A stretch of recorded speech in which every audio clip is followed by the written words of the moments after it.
unsatisfactory yolks. The yolks are the worst part of the egg, and I'm No, here trying not disagree. to gag. I'm literally like, Wrong. oh, we're on, We're fully are we? live. We're fully Oh, live. okay. Have been love for a some yolk. time. Well, I'm glad that's what Whoa. people have come to the stream for. Okay, we're just going to put the tonight's episode to one side, and we're going to be discussing the merits of the egg yolk. And Does whether everyone it's like egg yolk, or are you I weird? don't like that? eggs. Oh, like cat. Cat. cat.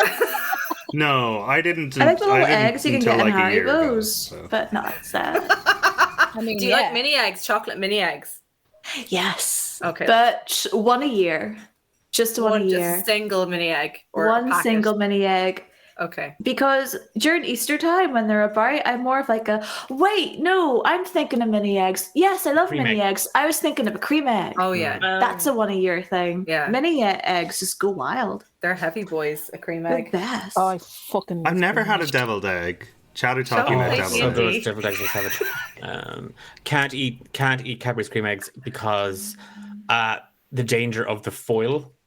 on your teeth. I've eaten the foil so many times. Do you have fillings?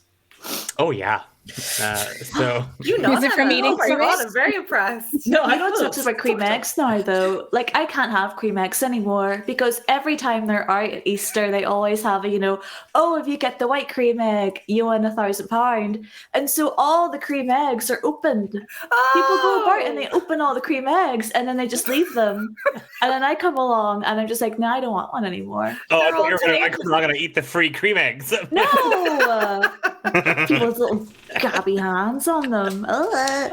Speaking of crime and cream eggs, I used to steal like 6 every lunchtime and just divvy them up amongst the school folk.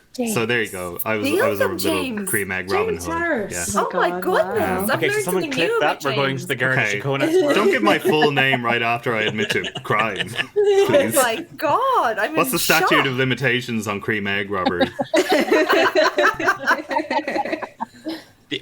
The only thing I ever stole from a shop as a kid, like under 10, was like a piece of gum. Like they were like individually wrapped pieces of gum.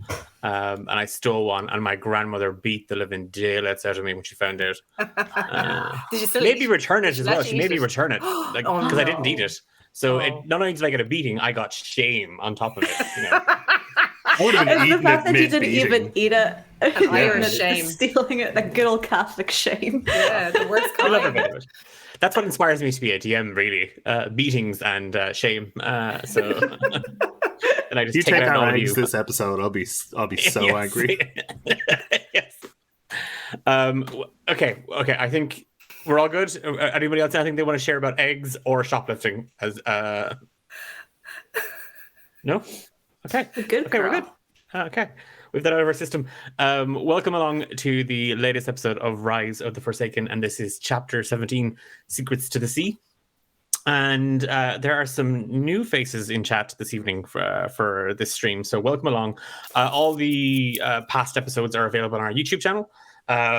And we just do a quick kind of thing at the start. We do an episode recap. So from the last session, what you might have missed out on. And we do a quick shout out to the Rook and the Raven. And if, like us, you are a little nerd for your tabletop role-playing games, if you're a DM who makes detailed campaign plans or a player who keeps track of everything, then you need to head over to the Rook and the Raven and pick yourself up a planner or journal that you get to customize to your heart's content. And if you use the code D8Dungeon at checkout, you'll get 15% off, and we'll get a portion of the sales, which goes to helping us create more content. So win-win for everybody, and the stuff is class. I have one. I don't want to use it yet because I want to wait for another campaign. But I don't want to use it yet because I plan on... TPK. yeah, fully. shh, you'll all be okay. Character Every- deaths are one of my lines. Yeah. Ooh. Tonight's episode brought to you by the Death of Umbra. No! The stream just stops. As I'm a piece. Before we get into our story tonight, quick note to just say who we are. We're D8 Dungeon. We're a group of Irish tabletop role-playing game enthusiasts. Just love telling stories, having a bit of a laugh, and hanging out. And we do that here on Twitch a couple of times a week now, with various different streams, map making, DM note prepping, Rise of the Forsaken, Saving Grace. We also release a podcast every fortnight called Romancing the Dungeon.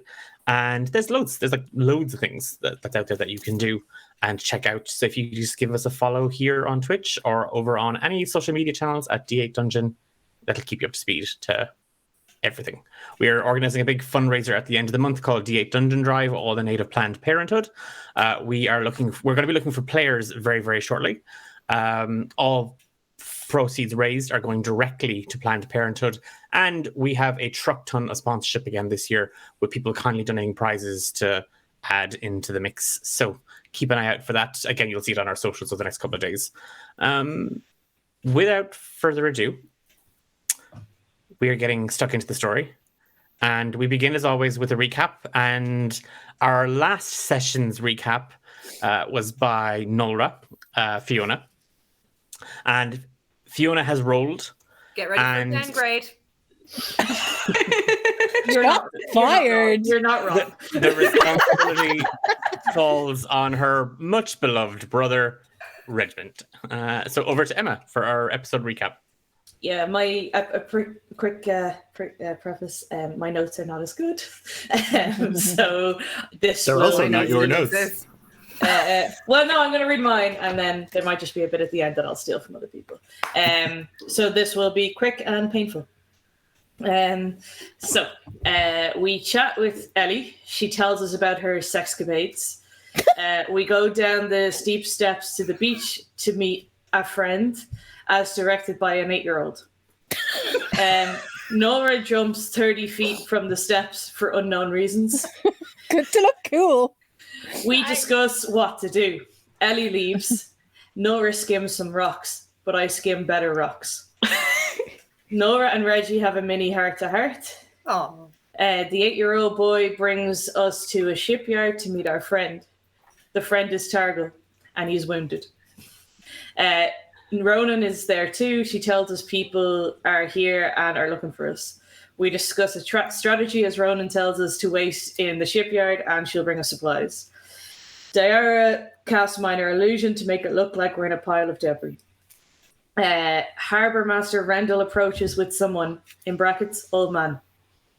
Rendell brings supplies from Ronan and our wanted poster. Our wanted poster has the Black Sun by the order of the Pendastrian Empire. Vestra and the Stormbringer is the elf in the bar sent by Farron with a trenchcoat man. The Viper fish and the Fanged fish were the name of the boats that we learn. That's confusing. But anyway, I'll move on. About 20 years ago, 25 lads, including Farron and sailors, were on these boats that was both called the Viper fish and the Fangfish. Cribben recognizes Reggie. Cribben killed Farron, but Farron is alive. Vestra, the Stormbringer, attacks us, and this is where I'll move on to somebody else's notes. So a figure appears at the end of the alley, which is 6'3". It is illuminated. Mooney sneaks out to check out what's going on. Braska doesn't get to give her a spell, or does get to give her a spell scroll. Mooney sees a woman, hears her say attack, and telepathically tells Braska to go out. Umbra, Nora, and Reggie leave the shed. We're in the shed, by the way. I didn't mention that before. Baru 2.0 loses an arm and gets hungry. Umber gets hungry. Umber gets hungry, thank you. Not that it's Eilish's notes. Diara casts Bane. A lot of fighting happens, essentially. And the new monsters, it's Vestra, that's sexier than Baru, and it makes Umber horny. They are from the Pendastrian Empire. Umbra is down by lightning, and a fight ensues. And then Vestra tells us to run. She toys with Mooney a little bit, then they disappeared. Très bien. yay! can have your inspiration. Oh, Yay! You're gonna need it. To me, it sounded like Regimen doing a book report. Like there was no analysis whatsoever. You just gave a summary of the book from the back. So yeah, you can take your inspiration. Again, remember, inspiration has to be burned in this session. It does not carry over like normal inspiration. It's just I used mine to jump off the cliff. you did But for no reason apparently. It's very emotional, Emma. I forgot mine and died. Hey. What did we learn? Nothing. Probably not. And really, that's all we're here for.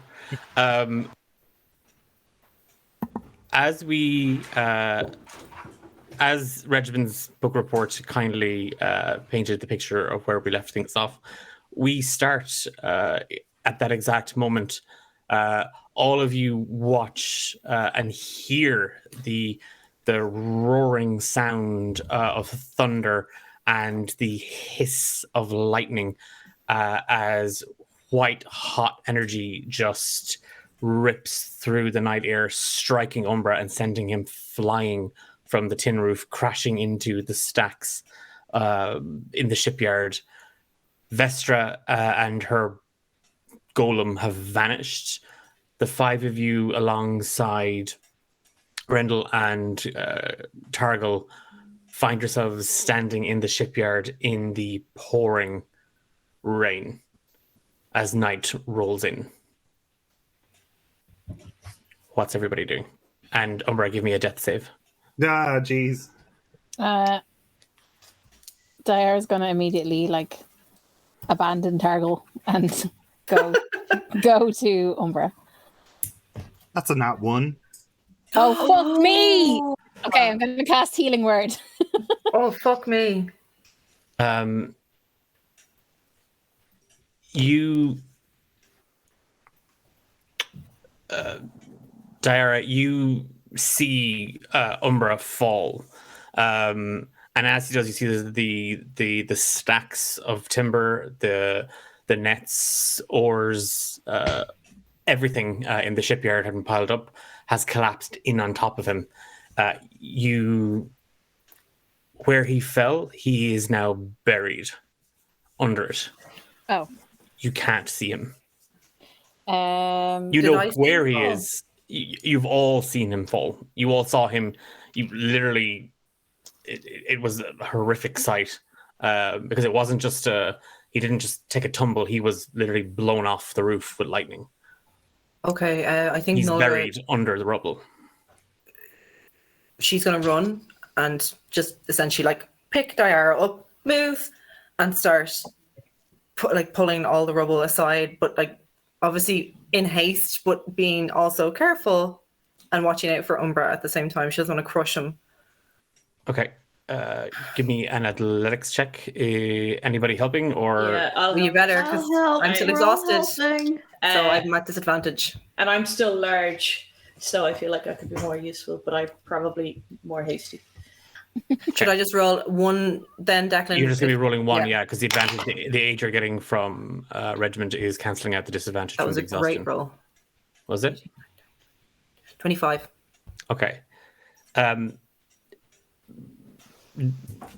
Nora, you rush over. You see Diara kind of like pulling at large beams, desperately trying to get them off of where Umbra is buried underneath. Mooney, you went invisible. You're still invisible at this point. You watched from the other side. You watched as Umbra was blasted off the roof.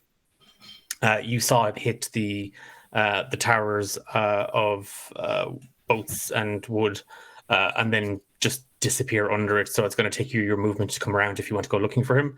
But Nolra, as you kind of pick Diara up and kind of move her to one side, you just see Regiment kind of bearing down over it, and he's just we'd already kind of determined this. He's kind of on par with you in terms of size now, right? That you're kind of, is Regiment literally the same height as Nolra?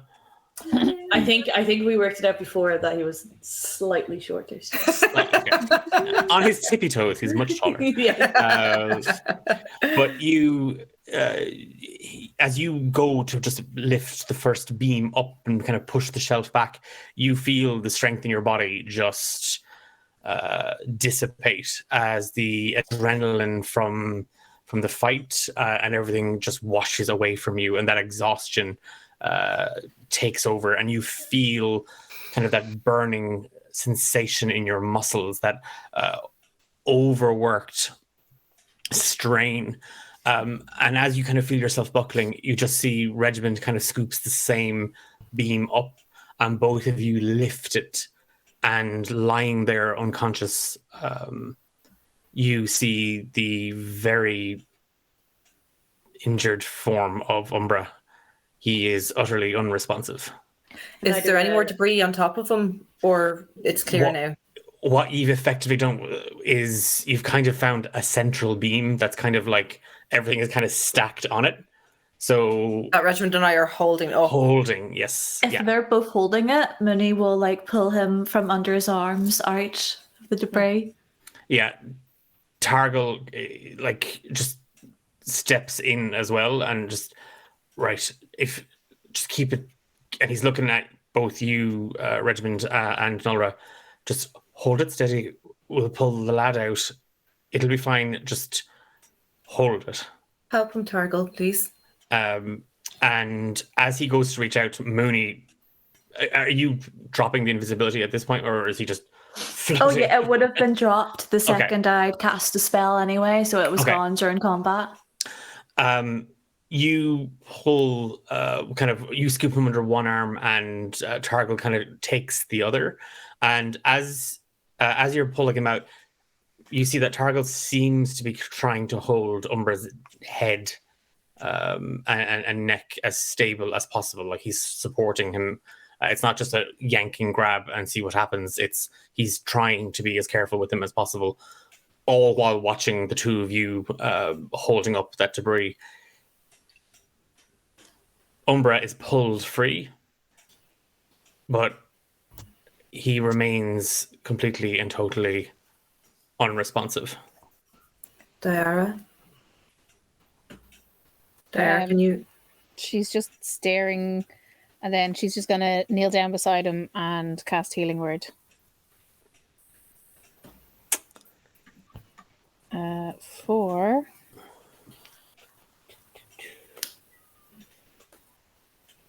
Eight. What are you saying? Wake. You sort of mournfully might be too strong a word, but with a heavy heart, Diara, you whimper the word wake, and you feel the magic kind of just emanating from you. And as you cast it forward,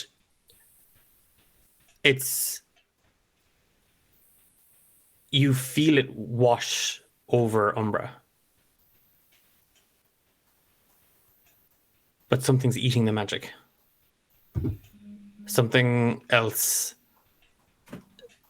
almost like a barrier, almost like something. The magic was there, you feel it, but when you've cast spells like this, when you've healed before, you feel the connection. If you are A and they are B, you feel the magic arrive at B. There's nothing. It's like you're casting the magic out and down into a void. Her breathing's going to get really labored, and she's going to look back at Nulra and say, "It's not working. I can't feel him." What do you mean it's not working?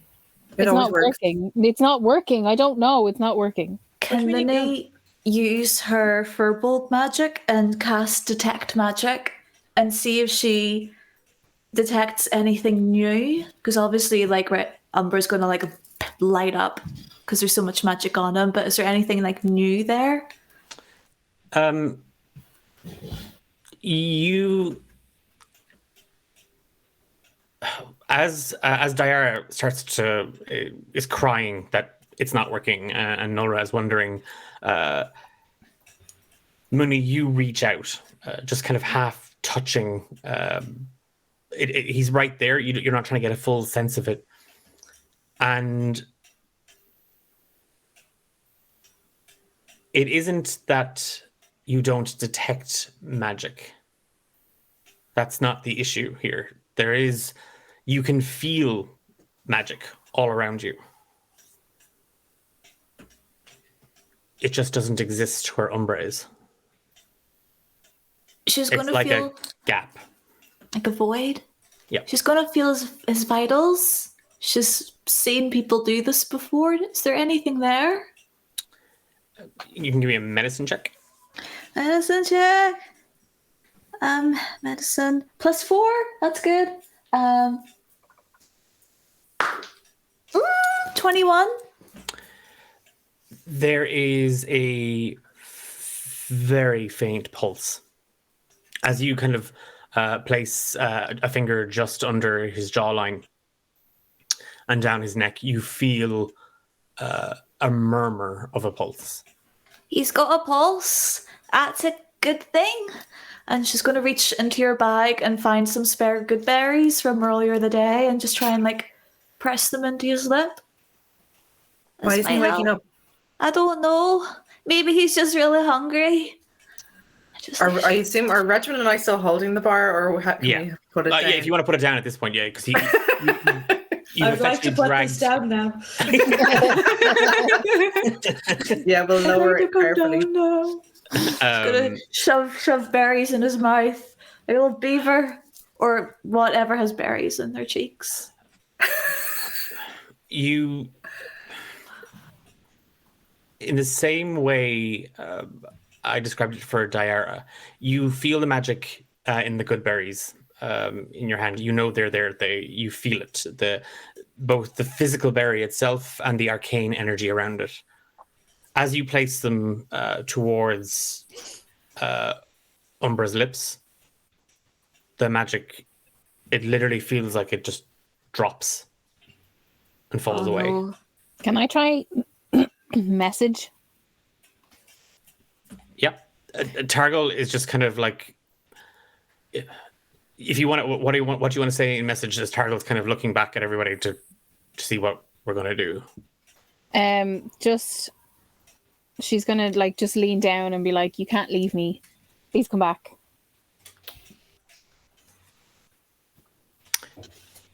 You cast the words out, and again, much of your magic as a songstress, as a bard, it is about making a connection with an individual, with an audience, with something. You see Umbra, but you can't feel him. And apparently my cat is very upset at that fact. No! Not Umbra! Yeah, you want but Umbra. I've just finished collecting all his stickers. No, the stickies. Can I gently pick Umbra up and turn to Targol and say, there has to be a healer, there has to be someone we can take him to. Look, right now we're hardly in the best spots to be making big decisions. Let's get the lad back to the pub. And I'll get him a room. We'll have a space that's protected. We'll figure out something. We'll Go. find somebody that can help. Lead the way, go now. Wait, where's Jessica? Brassica has just been kind of sitting in a corner, kind of just outside the turf shed. And he kind of looks in the door. That rather weathered-looking chap. He's dead. What do you mean he's dead? Oh, well, I think the whole tin roof, lightning. Oh, aye. Tin's an awful conductor, isn't it? Brassica just slowly closes the door. Just- Are you okay though? That Oh, was a me? rough one. I'm a bit more concerned with, and he kind of gestures with his little badger paws at Umbra. Mooney, can you just pick him up and we can bring him with us? We have to Aye. go now. Okay, can I pick you up? Do you consent to that? And he just literally makes uppy hands. Oh, please. And she just holds him like a little baby. Oh, God, you're squishing me. Aye, we should probably go before that psycho comes back with her wee golem. Oh, Didn't he lose an arm? No, it's still hanging on, and he It wasn't was- too Ah, worried about fuck, I was going to take it with me. Okay. Let's go. you, Targle, kind of as you sweep Umbra up, Nulra. Yeah. Hang on, I might have a spell for this. I might have a spell. Hang on, let me read it first. Oh yeah, absolutely. When he scoops up Umbra, Minnie's going to put her hands on him and she's going to cast Reduce, and she's going to make him a size smaller so he's easier to carry. You again, as you watch No. Nora pick him up, you place your hands on Umbra, and again, Mooney, you can feel him. You can feel his skin, and you feel the rain and the coldness in his body. And you draw the magic up, out, and around you, and it just gets devoured. That's the worst one yet. Okay, never mind. Targle kind of limps out, kind of holding his side with a sword drawn. He's now scooped up a piece of timber and he's kind of using it almost like kind of like a cane to balance himself. It looks relatively clear, as clear as it can be when you don't know where exactly she fucked off to. I'd just say a dash. Redmond, keep an eye on the rear. If you're one and that thing appears, scatter. Don't just run. Just don't engage. Run. Make it difficult for her to pick us off.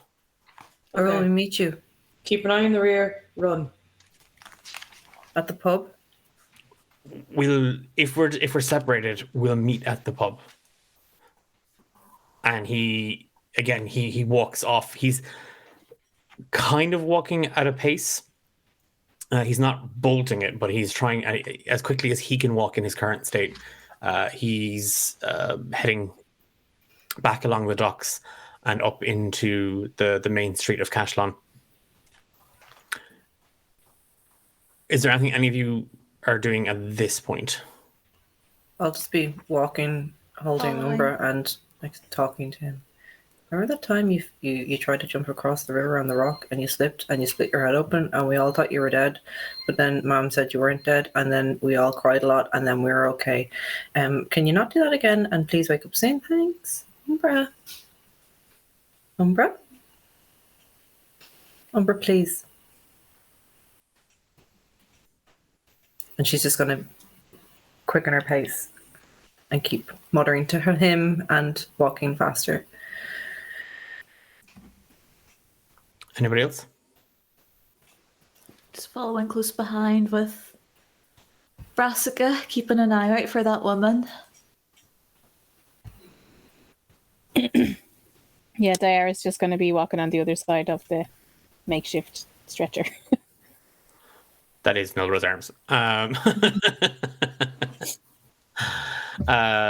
And Redmond, you're keeping an eye on the. Just make sure you're not being followed, or if there's any, you're keeping an eye on all of their rears. On everyone's rear. Everyone's rear looks great. Chasing his own like a dog. Doesn't really... Yeah, it's the best one. Lies. But yeah, no, he's keeping an eye behind him, and he's kind of half walking backwards nearly just to make sure that there's nothing. Umbra, give me a death saving throw.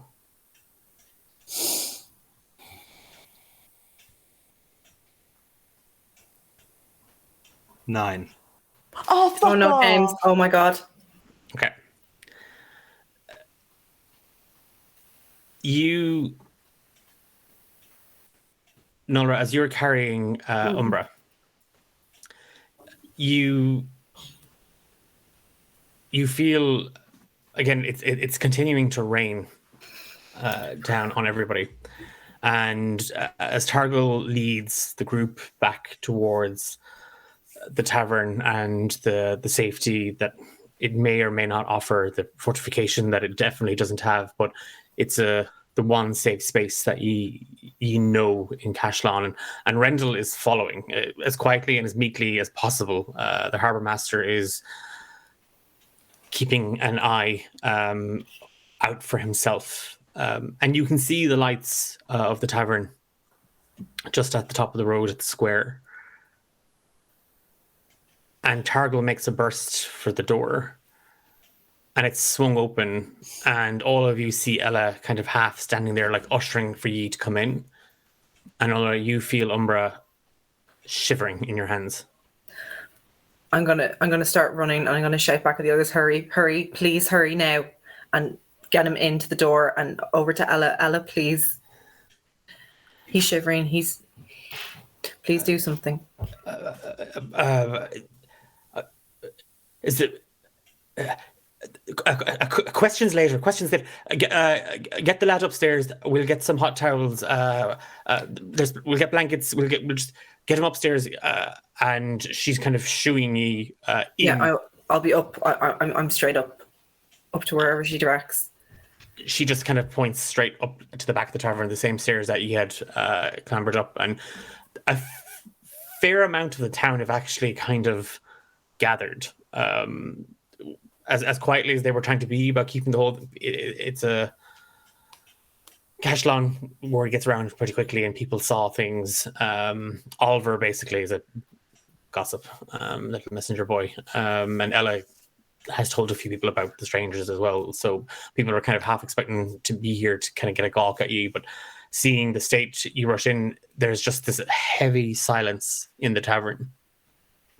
And as Ella ushers the group through, she's kind of shoving people out of the way. She's shoving tables and chairs out of the way, and food's getting spilled. And there's quite clearly audible kind of gasps from the crowd, seeing the five of you and Targul burst in and the condition that you're all in. But all eyes are on Umbra. And as you make your way up the stairs, Nolra, the shivering stops, and Umbra has gone limp. She'll run into the room. I assume whatever room is open, she'll go into that and put him on the bed and just shout back to Ella, now, please hurry now, please. And she's just she'll kneel down beside Umbra, and she's just gonna take his hand in hers and be shaking and saying, please, Umbra, please. Come on, you came back once, you can do it again, please. Please come back. We can't lose you again, please.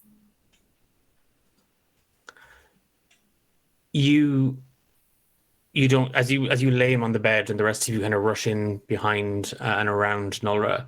Ella and Targul are with you all. Rendell is down below, drinking, trying to kind of steel his nerves somewhat.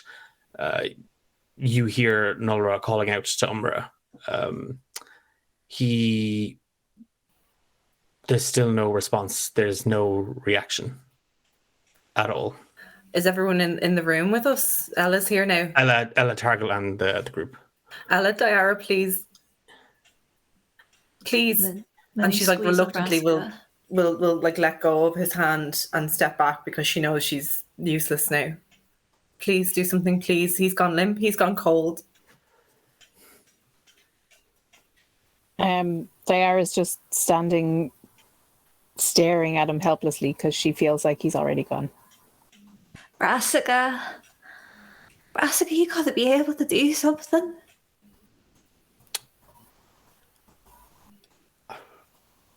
Oh, Mooney,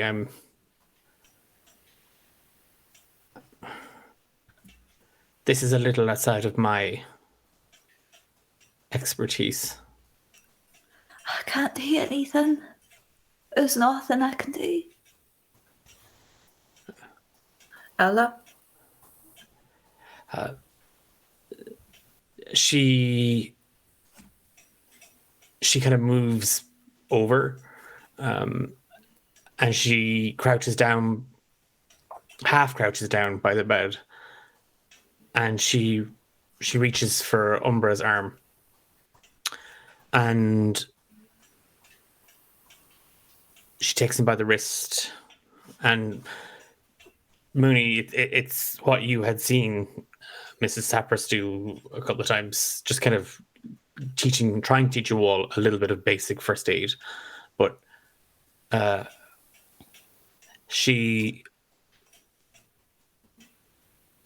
looks over her shoulder to Targle first. And all of you just see her shake her head. No. No, you haven't even tried anything. Please, you haven't even tried anything. There has to be something we can do. Come on, there has to be something we can give him. Can I do a medicine check to see if he's breathing or has a heartbeat or anything like that? Yeah, you can shove Ella out of the way if you want. Well, I'm not going to shove him. I'll just... God damn it, we're doing Chicago medicine on this, or we're not doing it this time. I mean, it was a 7. So. Plus. Oh, it was a -1 on my medicine. I'm not no. great at it yet. So I rolled an 8, yeah. You kind of stepping around Ella, and she's kind of put Umbra's hand down the bed. Regimen, do you just put your hand over his mouth? You're not like closing his mouth, but you're like, if there's air coming in or going out or anything, and there's nothing. Nora, what do we do? Can I give him my potion? No, it's Mom gave them to each of us individually, Regiment. It won't work. What if we find his? Tilly, she's gone. She's been taken. She's in Cove. Minnie, where's Tilly? Get the potion. That She can was help him. taken. And this She's is like not eating. this is too much for Nola. She's gonna step outside of the room and just like start pacing up and down the corridor, and just she's kind of in a moment of madness gonna look up and just be like, Dovda, I don't talk to you, but I know Umbra talks to you. If you're there, we really, really fucking need your help right now. Please. And she's just like looking up at the fucking roof, hoping that something will happen. Nothing happens. Then he's gonna start like rubbing his chest a little bit. Like she's, whenever there was like a stillborn calf, they'd sort of just like rub it to try and like bring it through. She's just gonna rub. Can Ma help? She's somewhere, isn't she? Ma! Hey, Ma! Ma, come here a minute. Targle, seeing Nolra kind of pacing back and forth outside, and Mooney frantically kind of like trying to stir a heartbeat.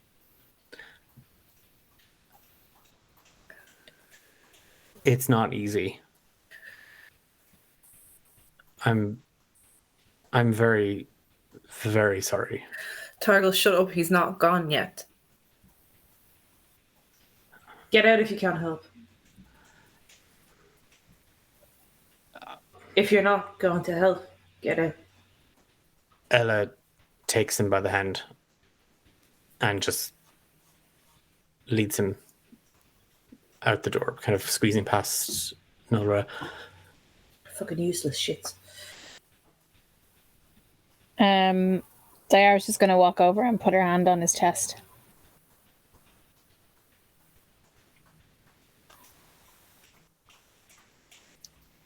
He's barely warm. His clothes are wet. Minnie puts her hand over Diara's.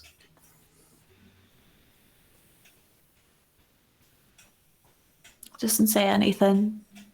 Just kind of cradles Brassica in her lap and just holds Diara's hand.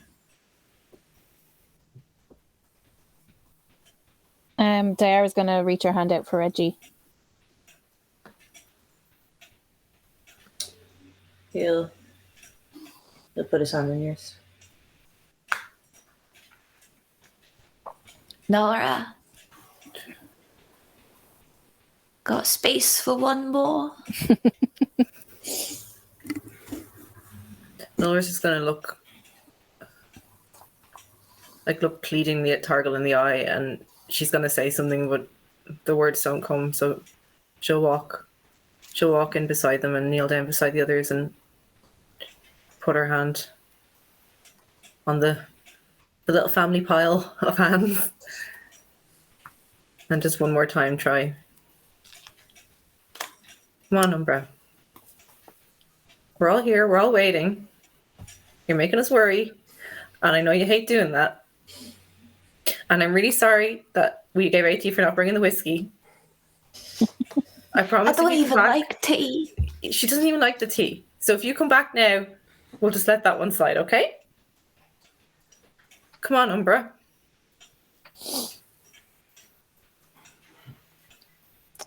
He did it once before. Why is he not coming back again? Maybe it was a one-time only deal. There has to be something, please. Is there, like, I don't get magic. It's not my thing.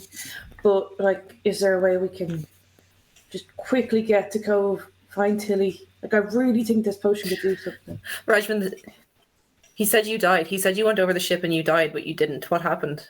I don't know. I don't know. You think I can bring it back? Do I need to do like a push down? Like, I'll do it. Is that what happened to you? Did someone push down on you? I don't know. No, like, because I don't think I died. So. What if I threw them in the sea? Maybe that was it. Yeah, okay. No, actually. I don't know what to do. I think the potion would maybe help. I don't think there's any other options, but The potion's in Cove, Mooney. But what if we just keep him? He's not going to go anywhere. Well, Just what? keep him here in bed, pretend he's sleeping, and then go get the potion and come back and put it in him. What?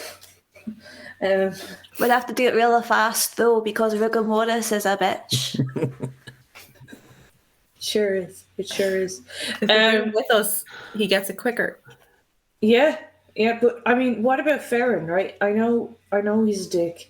Fuck Farron. No, but Rajman. he came back because they said he died and he's still alive. What if he knows something? What if he can help us? He's not going to tell us that. Are you kidding me? I'm sorry, but What if we gave him all our potions? We gave him everything we had. I could trade all of our potions for his. For his life. we don't know if he knows. We don't know if he can do anything. I'll give him anything. I don't care. Then let's go. Verastica hops up onto the bed Oh, up he goes. and just does a circle around the pillow, and just kind of sits down next to Umbra's head. What's he doing? He's just getting cozy. If you know Sorry. something, now's the time to tell us. He doesn't know anything. I mean, he knows a lot, but just not, in this context. Brassica, do you know anything in this context? I know that the four of you are obviously feeling a immense amount of pain. Yeah, And that would excuse the attitude. I'm sorry. No, not from you. And he shoots a look at Diara. It's not a bad plan if your mother bestowed gifts upon you, the potion and whatnot. I can't say it'll work, but What else could we do? We'll have to try something. Is there like a fast track, like a magic carpet or something? I mean, how long ago, how far away was it? It was only like a day's journey or something. Tilly has Yes. the potion on her, does she, Mooney? I mean, we could always go back to your den and have a look around. I don't think she'd leave something like that out of her sight. She did have a lot of stuff, though. Maybe she did toss it in with the rest of it, not knowing what it was. But we have to pick. I mean, we don't know how long. We don't. I think it might be on the way. there's Well, there's not. We can't do anything sitting here. We need to go now, please. We need to Yep. go now. Let's go. commotion downstairs. You can hear Of course some there is. shouts. Not you don't hear. It's not like stuff isn't getting smashed or anything, but there's clearly discourse happening downstairs. You can hear people talking rather loudly, and one or two are shouting that it's insane. It's absolutely insane.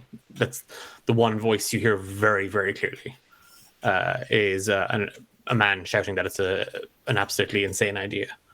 And Braska now kind of just looking up at you, Mooney. The other thing, Mooney, Yeah.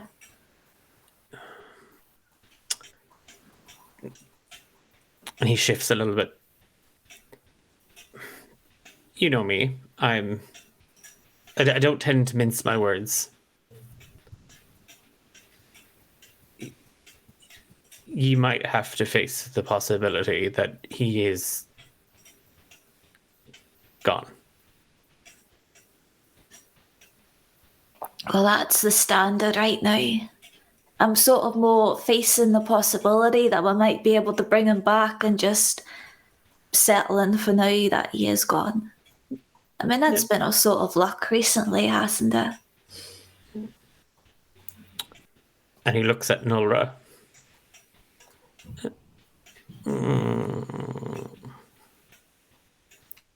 Why What's are you wrong? looking at me? I don't know, Brassica, what's wrong? You thinking something? Nope. Hope is not a bad thing. So just know when you have to let it go, Mooney. What's the little rat saying? He's saying Umbra's dead. Yeah, well, he's fucking wrong. So, Braska, off the bed, please. I'm picking up my brother. And she's not even going to wait for him to move. She's going to hoosh him off away from Umbra. And she's going to scoop him up in her arms again. Does she really think hauling around? You know what? No, I'm tired of this. This is ridiculous. Leave the boy's body here. I'll keep an eye on it. Go do your thing in Cove. Get the potion if you think it's going to help, but prepare yourselves because there is a very likely possibility that he is dead, Mooney. He is dead and he is not coming back. Right, you don't need to rub it in now. I'm just checking my skills to see if I can talk to you over long distances. What's And I your can. fall plan? How many minutes do you have? I've got 10 minutes of roaming. So Is Cove to Cashlon considered international? No, you get I mean- roaming rates. Oh. if you wanted to stay here, then that means I could communicate with you and you can. Well, I don't know if it's a two-way system, but Well- you wouldn't mind looking after him for a wee while. I mean, what happens if someone comes? I mean, they knew that we were staying here and there's a big old bounty on their heads. What if they come? Well, You- they'll find one of he's- you dead, and the four of you not here. What use is he to anybody other than perhaps a meat shield to Nulra? What if they take the body, though? Minnie, what the hell is he saying? He wants us to leave Umbra here. He That wants doesn't us make any sense because it'd be faster if we bring him there with the potion, because otherwise we have to I come back think- with it. I don't think need we him should near maybe Brassica. bring us. I think we should bring him with us. Because what if someone comes and sees the body and they dispose of him? Like, they're not just Maybe. going to leave him here melting into the mattress. I think we should get a cart, get like a nice wee cart and some I'm carrying horses. No, you can't carry him all the way there. We need to get there can. fast. I mean, you can, but you could do it slowly. She can. I think we should get a cart, put him in here, go and check Tilly's little cavern of stuff, make sure that the potion's not there, and then head on to Cove. Right, okay. She'll whip around, still holding Umbra. And is Ronan in there in the room? No, they all went there. down. They're all They gone. They all went down. Yeah. Okay. We need horses. Yeah, I'm let's gonna go. sort that out. I'll go. You stay here. I'm gonna go sort out the horses. You go find us some friendly ones, will you? That are I will. the fastest. Yeah. The fastest, the nicest, the ones that know good jokes. And she'll back out of the room by herself, mostly because she wanted to see what all that shouting was and make sure they're not all heading into danger. Mooney, you're heading downstairs. What's everybody else doing, Daira? She's just is Umbra still in your arms? Yeah. I'm kind of Um, hovering at the door. I don't know what the fuck to do right now. She's just gonna stand beside you and whisper in Umbra's ear, "I'm not staying if you're not, so you better fucking come back." Do you think I can swap all the jewellery from his left hand to his right and the right to his left? So when he wakes up, he'll be mad confused. That way, yeah, they'll kind of laugh loads. Maybe we can convince him it was always like that. I think he'd like that. I think so too, yeah. Are you actually doing that? Yeah. You can take inspiration for that. Yay! Because nobody says interfering with a dead body is not fun. Family. Daira, Brassica's kind of calling out from the room. She shoots a glare over her shoulder. Mooney couldn't make them see sense. Okay? I don't have a particular dislike to the fellow. Well, he seemed quite gifted, actually. Well, in comparison to the other 4 of you. What I'm trying to say is they now wish to barrel headstrong into the den of a lunatic who shot, and he points his little paws at Regiment, for talking at a table, who brutally murdered, or at least tortured, Targil's companion. And you think it's a good idea to bring, and he points at Umbra. I've tried everything else I know. The only other thing I can think of is going to the lighthouse.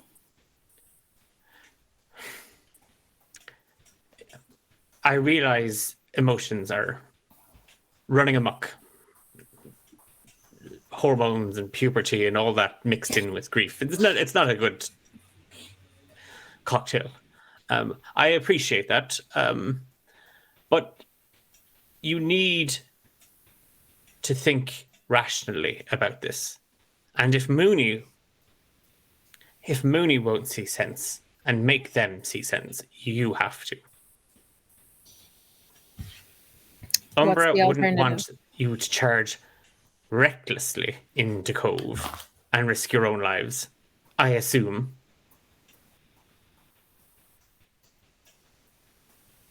I don't think he'd want us to give up either, though. I'm not telling you to give up. I'm telling you hope is a lovely thing. It can also be a dead weight. So I'm not saying don't try this. It's quite an admirable effort. 4 siblings desperately trying to save a 5th from death. I'm sure there's a song in it. I just think right now you are all behaving erratically. And that's not going to keep any of you alive. She's going to turn to Nora and say, we should put him back on the bed for now. What do you mean? We can't just go to Canuck and expect him to help us. We need to think about this rationally. I'm not leaving him. I'm not leaving him in here. I'm not saying we're leaving him. We just need to come up with a better plan than go to Canuck and demand that fucking criminal helps us. You hear Mooney screaming from the stairway, "We're going to Cove, actually."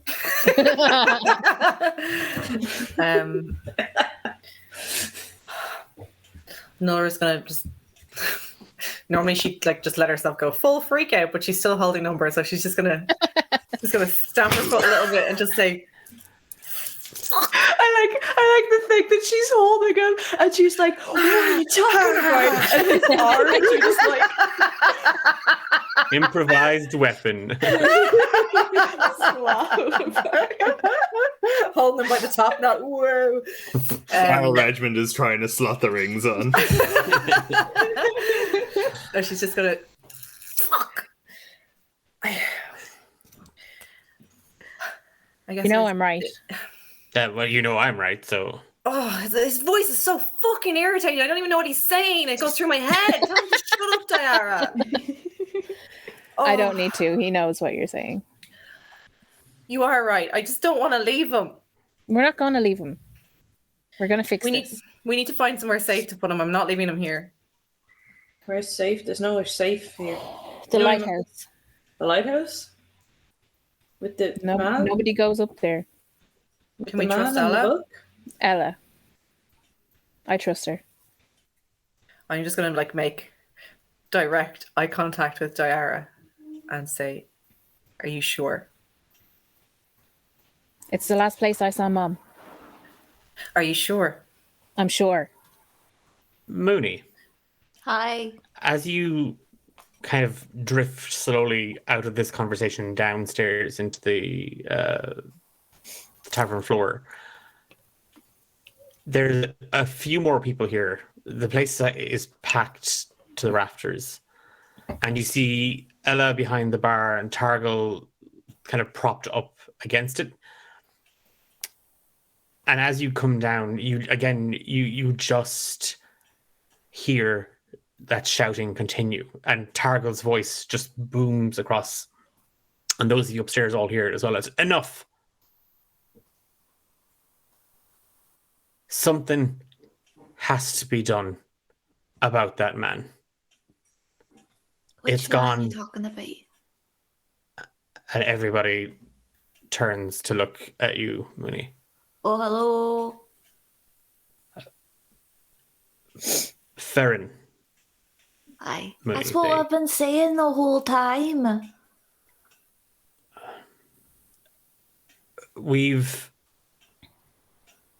Some of us, most of us, and a few people kind of shrug their shoulders or roll their eyes. All of us agree he needs to be stopped. That's what I've been saying, and no one's up for it. They just want to sit around and be complacent. That's not how you solve problems. You need a good rebellion to muck things back up into shape. Oh, God. I don't necessarily know if we've got the bodies for a full-blown revolution. What about a wee cheeky assassination then? We're looking at more at a tight-knit skirmish, Mooney, but you and your siblings are needed. Why? I think we're up for it. Could you Aye. ask them to come down? Okay. All right. She'll slowly back upstairs. Can we use the famous DM catchphrase of "You can try"?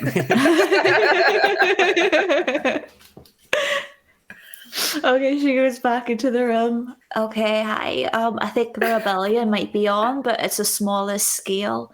But they all want us to come down so they can talk to us.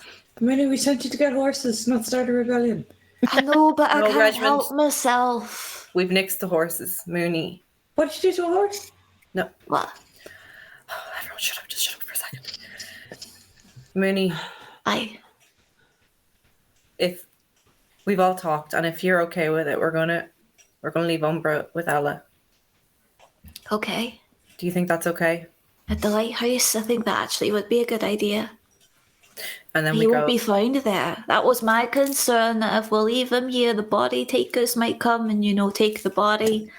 So it might be better off if they do go to the lighthouse. What if he? And who If knows, I it's was- like a religious place. Maybe something wonderful will happen. What if he wakes up and we're not there? Brassica, though. That's maybe it'll give us Umbra Can we- back to. If he wakes up, Ella will be there. Can we write him a Maybe. note? It's Yeah. not funny. Siblings, we're here. I don't want him to wake up and think that we just left him. All right. We'll write him a note. Hey, we could write him a note later. They want to talk to us downstairs. Okay. I'm gonna put Umbra gently back in the bed and just lean over and give him a little kiss on the forehead and say, "We'll be back soon." Brassica, did you keep a wee eye out on him for us? Brassica looks like to be in a bit of a huff. What are you huffing for? Wasn't gone that long. Oh no. Just words can cut, Mooney. Words can Oh, I'm having bad deja vu. and he just kind of nods and he hops up onto the bed. I'll keep him safe from the body takers, and he rolls his eyes. Thank you.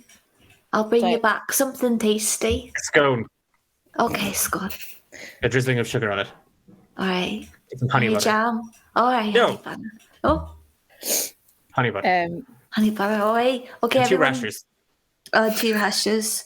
Scone, sugar, And honey some butter, warm mead. butter, Oh my God, I'm so glad I don't understand what he says. and mead. And she looks to Umbra. Do you want any? Oh, I. She'll just go back downstairs. I'll follow after.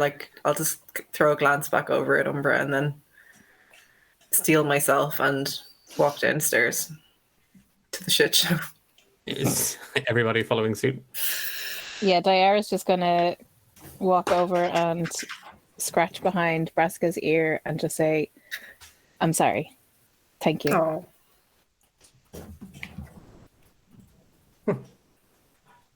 And then she's gonna give Umbra a kiss on the forehead and walk out. No scritches for Umbra. No scratches for Umbra. Brassica is going to shred the back of his ears.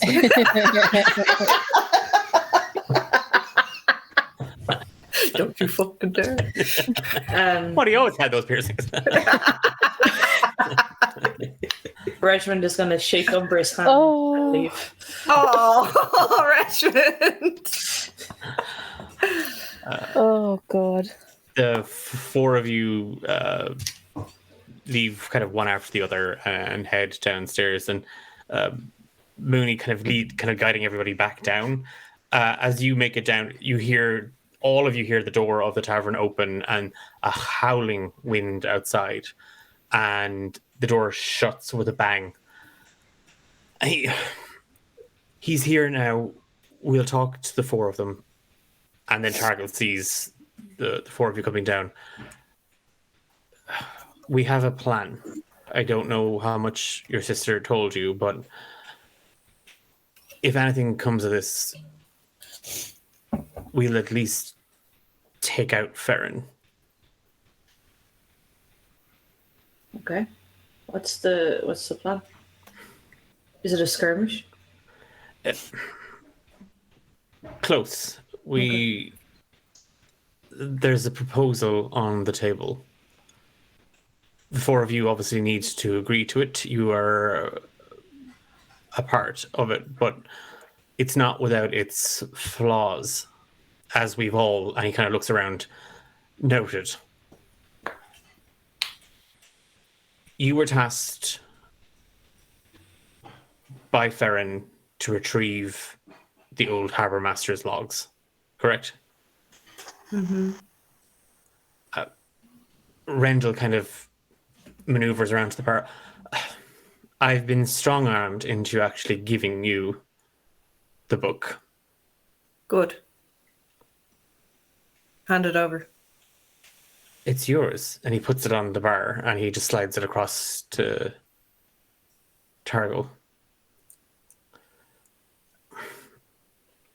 We're proposing the four of you return to Cove in the morning with the book. Meanwhile, myself and those of us willing to volunteer will board a boat and sail to Cove. We'll attack from the dock. The four of you go for Ferrin, and we'll keep his men busy. I thought you said it was impossible to attack him from the sea. It would be. But if the four of you can keep him distracted, because that is our first problem. Cove is protected. There's a watch. They need a reason to not be looking out at sea. I wonder why he picked us. What did Targle tell you?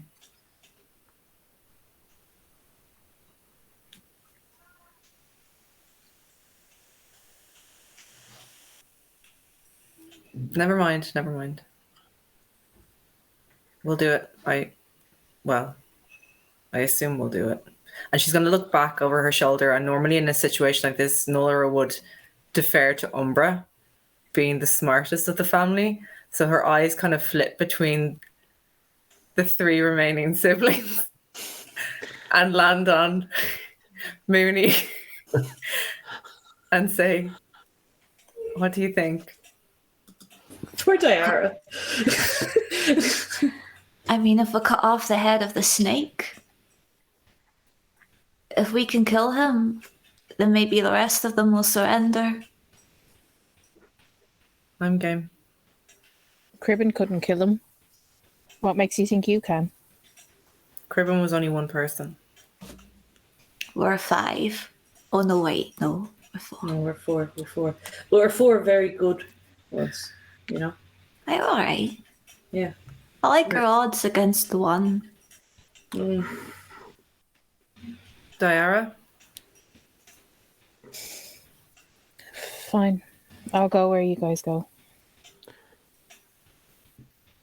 Don't mistake this as some bounty. Your brother... There's a possibility that... Sorry, I just saw what James posted in the WhatsApp. I'm really sorry. What are you doing? What are you doing?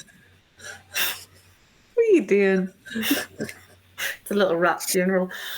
Oh no! Oh, the poor rat. Sorry.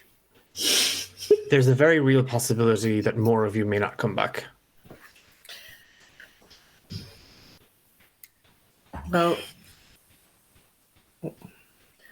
I can't see myself going on unless it's the 5 of us, so I don't know about the rest of you, but I'd rather take any chance possible to get that potion and bring Umber back. Yeah. Besides, we all got our potions anyway, so if it does go tits up, you know, they could just swig them. Yeah, knock him back. That's Some, what we're there for. Some salt and lemon and off we pop. Oh, Jesus. Right, so we're game. What do we have to do now? Diara, are you in? Because I'd rather you be 100% in on this. Yeah. You sure? she's gonna put her hands to her neckline where her potion is and say, "Yeah, I'm sure." Okay. We have each other, all right? Always.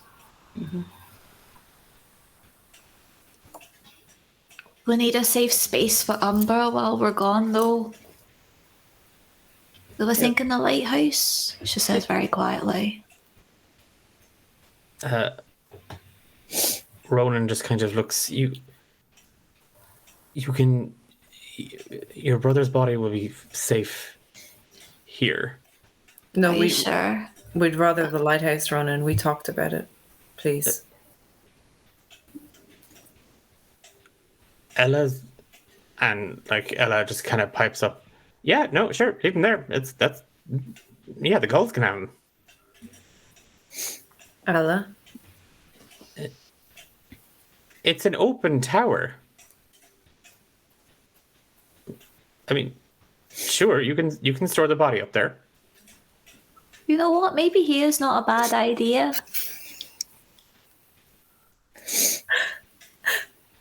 Yeah, but those. Like, just as an FYI, as described, the lighthouse here is just a very large tower with a big fire I thought the bit that and a Diara went mirror. to. And Yeah, I mirror. thought there was a like a room. shrine. Is it like but the it's one an from Lost? open- It's an open. Like there's. Oh. It's not a big ye olde lighthouse Okay. with a roof and whatnot. It's a big old tower Yeah. shrine and the Okay. brass. Umber's not good in the rain. You know the way it freaks him out. He doesn't like getting his hair wet. So He hates getting wet yeah, let's and make him being not- dry for Yeah, whatever he doesn't like. reason. He doesn't like a lot of things. He's very fussy, but He's being just tepid. I feel like this bar is pretty tepid, right? Doesn't can you it? promise he'll be safe, Ronan? I know I'll we've say- asked a lot of you already, but Look, I appreciate, and she's kind of diverting to Targle. The four of you obviously have a lot of a stake here. But this is more than just the four of you.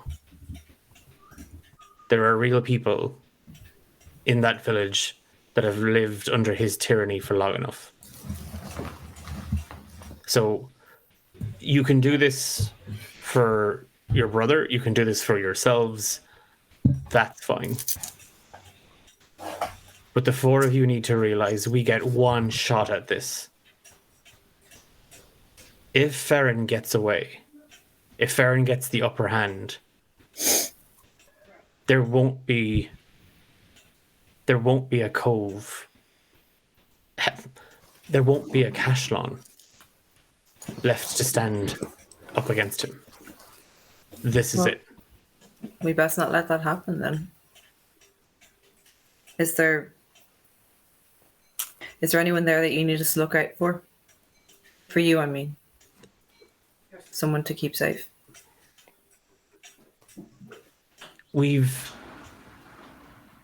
I've made my peace with that. I don't think Farron would let a man live twice. I'm sorry. And Targle just kind of shakes his head. Our two sticking points.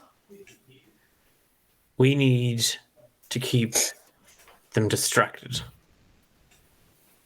Their eyes can't be on the sea. If they spot us coming before we've a chance to even get close to the dock, they'll burn the ship down. You need to get townsfolk on our side. And there are people there that want to see Farron hanging and the rest of his men along with him. Anyone that you know of? And Rendell kind of pipes up. Well, far be it from me to actually gossip. But I do know for a fact that Well, most of the business owners,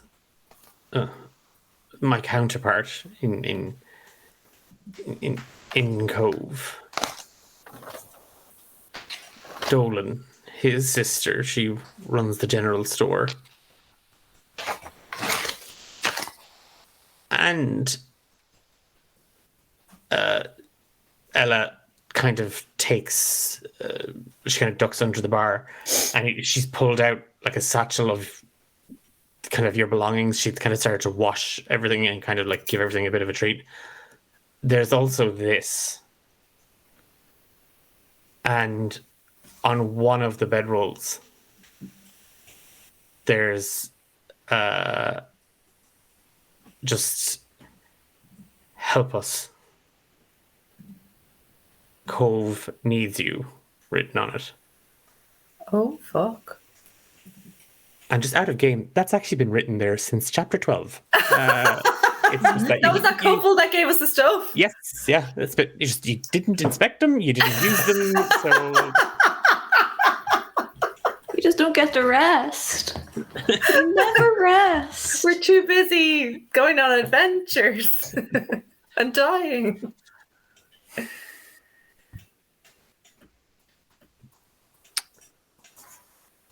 So rest tonight. Oh, now we rest. Hey, look at this note. We will have horses ready for the four of you in the morning. Hey. We will leave before you do. We have one shot.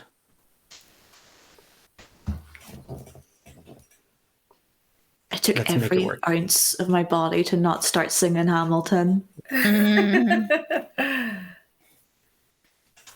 And we see kind of people kind of turn back to the drinks and kind of start discussing Yi and the plan and Targal to themselves.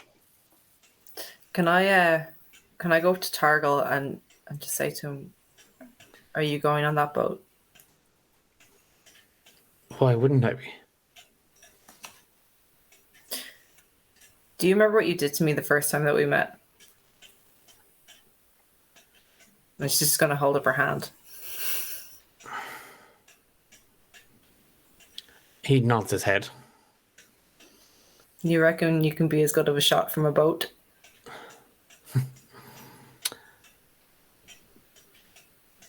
I'd prefer to look Farron dead in the eye, Nulra. But if needs be, Okay, it's good to know that we have someone like you out there, so try not to die. he just kind of gives you a slap on the shoulder.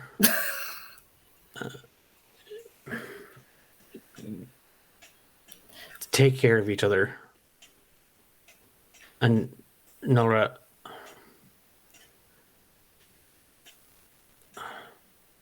all of this is on Yi. This plan succeeds or fails on Yi. She looks down at the ground and just will say, we know. We've got it, okay? And where would Richter be? Where would any of the prisoners be? Farron has a... And he kind of looks around and he gestures to the back kitchen.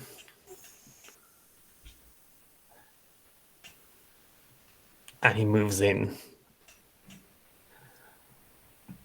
I'll step in.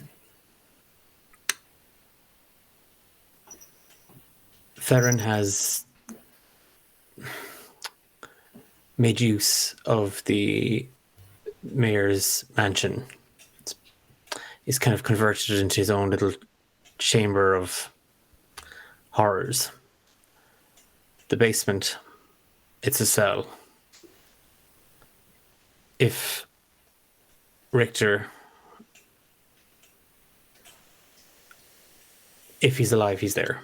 If he's dead and they haven't burned the body, he's probably still there. I don't need you to find him. But I if we need could, he takes you by the shoulders. He takes you by the shoulders. Put your emotions to one side. I think you've known me long enough to know that's a difficult task. I'll try. You can't. You have to. I will. You're leading them tomorrow. Nora. Me? Why me? Who else? Any of them. Except And he Reggie. has like a little beret on at this stage. Listen to me. I know what you are feeling. People like us, we aren't afforded the time or the space to grieve.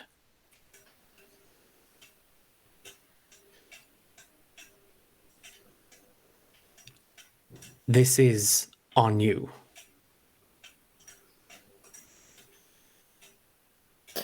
She'll feel like a tear like roll down her cheek a little bit, and she's gonna just swipe it away real quick and say, I know. I'll Calm, do it. level head. You can do it, and you will do it. I trust you.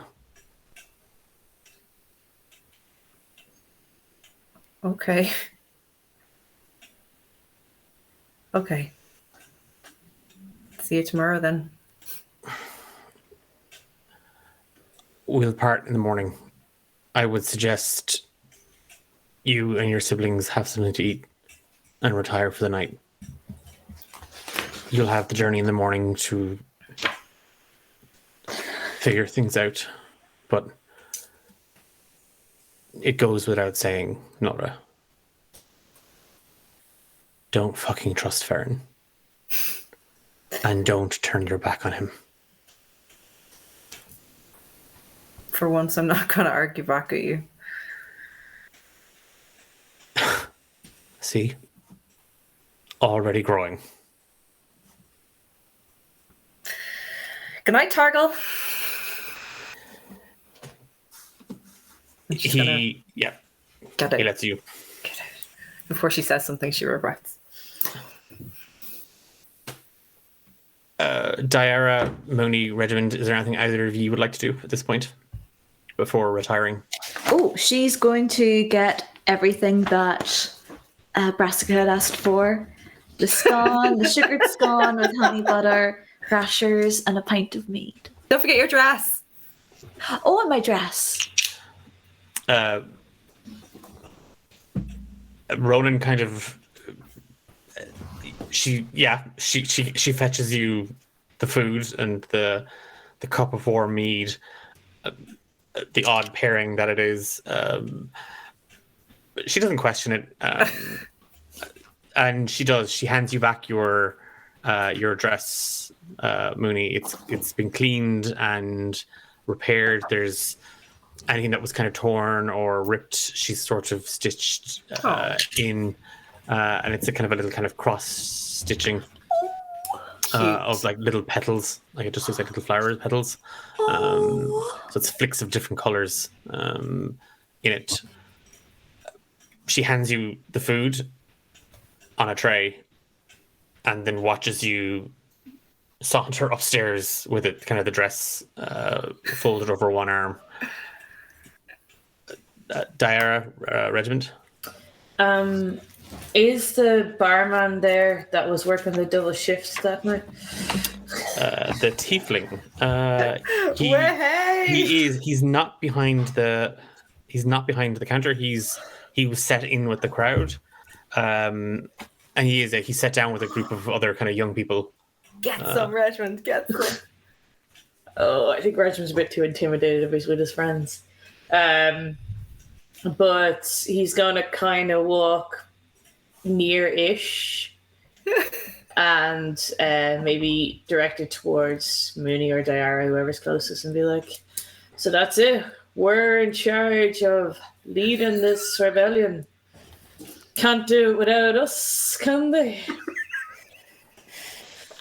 Definitely not little brother. Yeah. She's gonna pat him on the shoulder and head upstairs. Shit, wingman. Sorry, I just saw James' comment in chat. If Regiment uses my jets to score, I'm on his date. I'm so sad. Comfort me.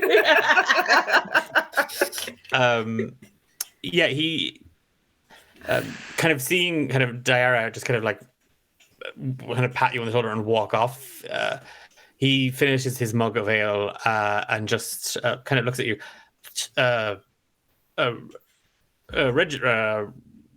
Reggie, right? Yeah. What do you have?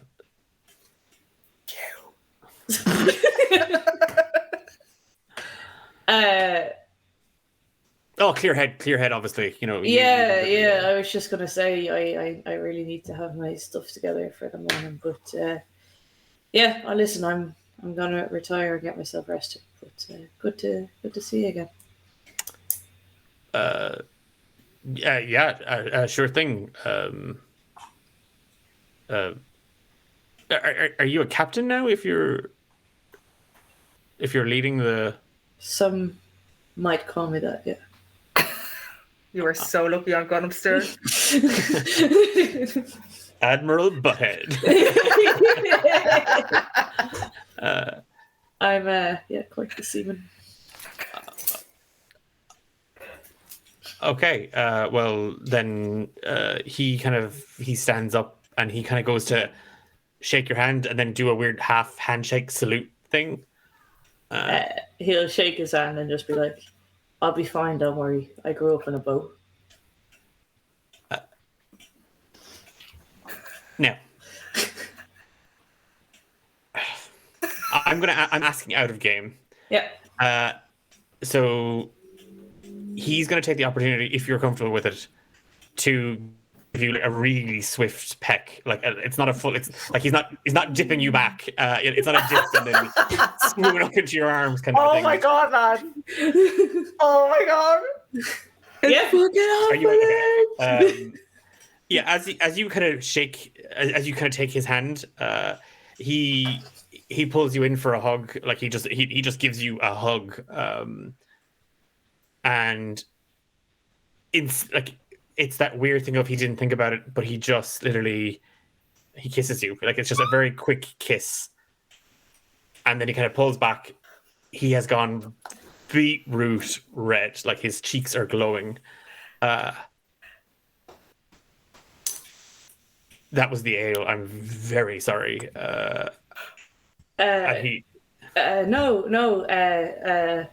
don't be.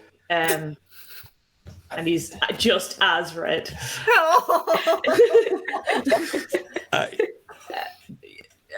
Yeah. Okay. From the bar, you just hear Target lovebirds. Maybe keep it until after the whole thing. Yeah. Okay. And Regiment will lean over and give him one more kiss and then walk away. Aww.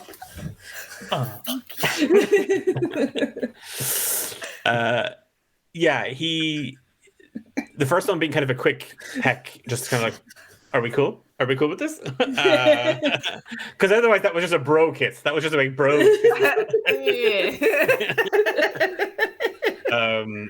Bring him up to the room. You couldn't be my brother.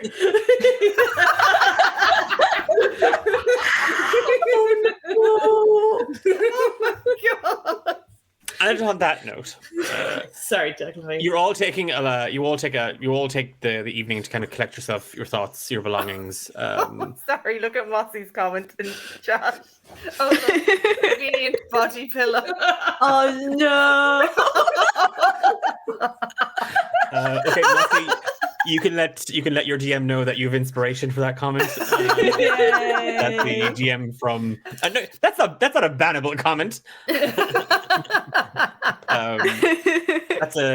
That inspiration is transferable from one GM to another. So generous. So the four of you spend your evening, the night, gathering your thoughts, each kind of taking time to spend with Umbra, just in the quiet, so that he's not on his own. And Brassica has stayed by his side the entire time. Like, he's just... Well, it's very warm, and the pillow's it's a duck feathered pillow. It's the only one in the entire tavern. So it's really all about comfort and convenience. And sleep comes to each of you. It's not a great rest. It's a hard, uncomfortable night that you drift in and out of. But all of you are stirred at dawn. And I'm going to flash forward here a little bit, if that's okay, by Ronan, who tells you that the horses are being prepared, readied outside, that she's got food, she's got rations, supplies for the road. The horses are being kind of equipped with a few bits and pieces. All of your weapons have been tended to by the blacksmith, so anybody with a sharp weapon, the axe will do +1 damage on the first 3 hits. Oh, okay, so +1 damage on any sharpened weapons. You've been given kind of food for the road. You've also Ella has kind of. You've all been kind of given healing potions. The bottles are a little dusty. But you've been given 6 in total. And she just kind of, as you're kind of milling around in the tavern floor for food, and kind of, again, Targle's talking to you through the plan. You'll arrive before they will. Ye have to keep Farron's eyes and his men's eyes on the town, off the coast, whatever it might be that you have to do that. They'll attack, they'll arrive, and you need to get, if you can, get the townsfolk to rally to your side to convince them to now is the time to fight back. As the time draws nearer to leave, is there anything any of you would like to do or say to Umbra?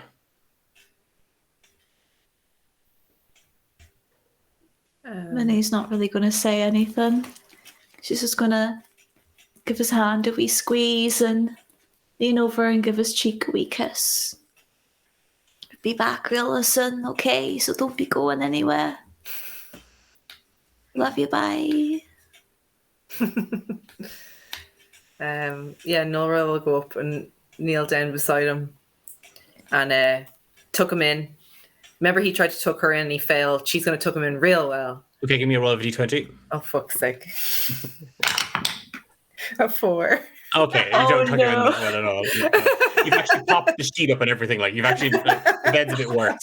Yeah. She tried. Yeah, she did. And she'll just kneel down beside him, his head, and pop her, like, her head in her hands beside his ear and just say, Targle put me in charge and I'm really fucking scared and I don't think I can do it, but I said to him I would, and I'm going to pretend to the rest that I can.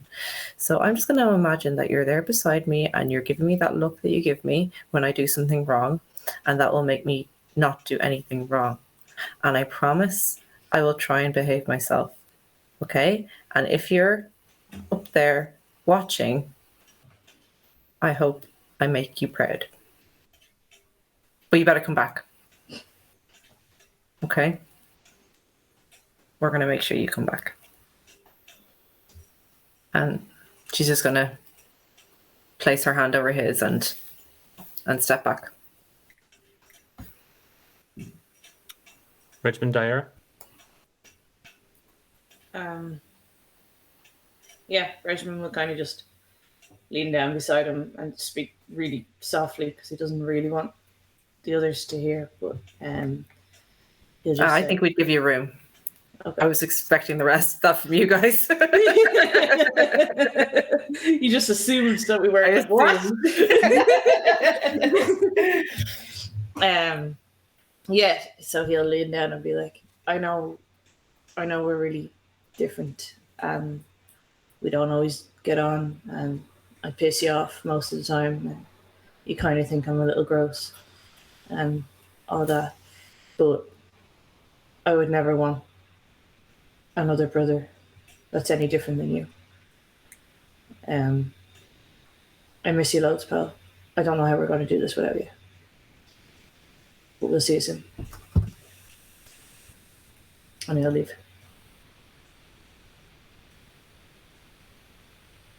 Dara. Sorry. I'm just trying to remember something without metagaming.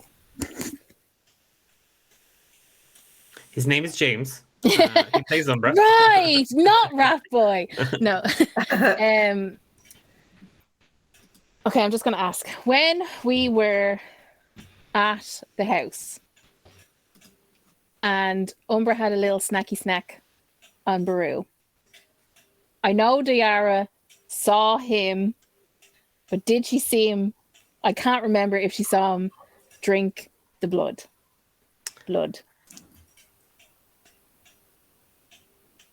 She was at the door. I remember she was at the door of the barn, but I can't remember if she saw him or not. I think you saw him over him, didn't you? But Give me a wisdom saving throw. ooh, Good at that, I think. Wisdom. 19. You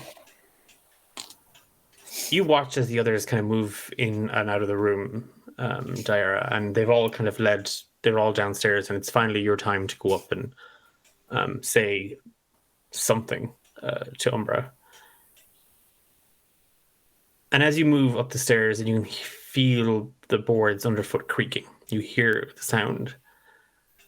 Your steps just feel heavier and heavier as you approach the room that he's in, the room that his body is lying in. And as you make it to the door, your hand trembling to reach for the handle, you press down on it and push in. And you see Umbra lying there.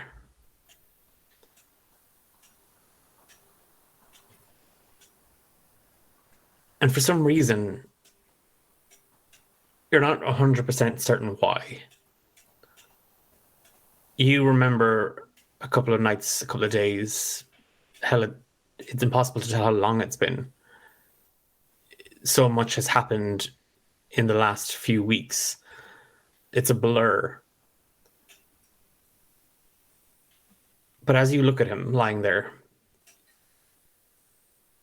you can't help thinking about the day you left Canuck, the day the five of you discovered the truth, fell through that looking glass, whatever it was, whatever the truth is, because the truth is just as confusing and as obfuscated as everything else that life was before the orphanage, the Red Orchard, the town, the people fell apart. You remember Umbra standing, kneeling, crouching down over the body of Baru. And he was doing something.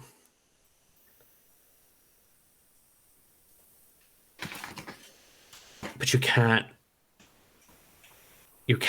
recall.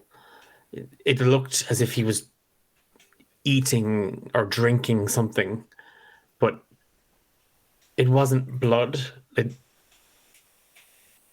and he didn't say anything, and you didn't ask him, and it was just one of those unspoken things that pass between siblings, hoping that the other person understands that you are there and you can talk to them and you will listen, but nobody says that. And nobody communicates that. And it went unspoken. And the memory's lost. Or hazy. And as you look into the room and the body lying there on the bed, you see Umbra. But you only feel a void. An empty space.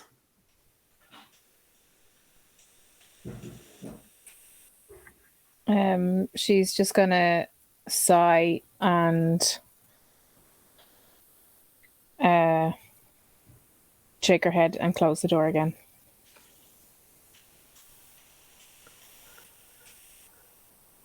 Targo meets the four of you downstairs, and Ronan kind of follows you to the door.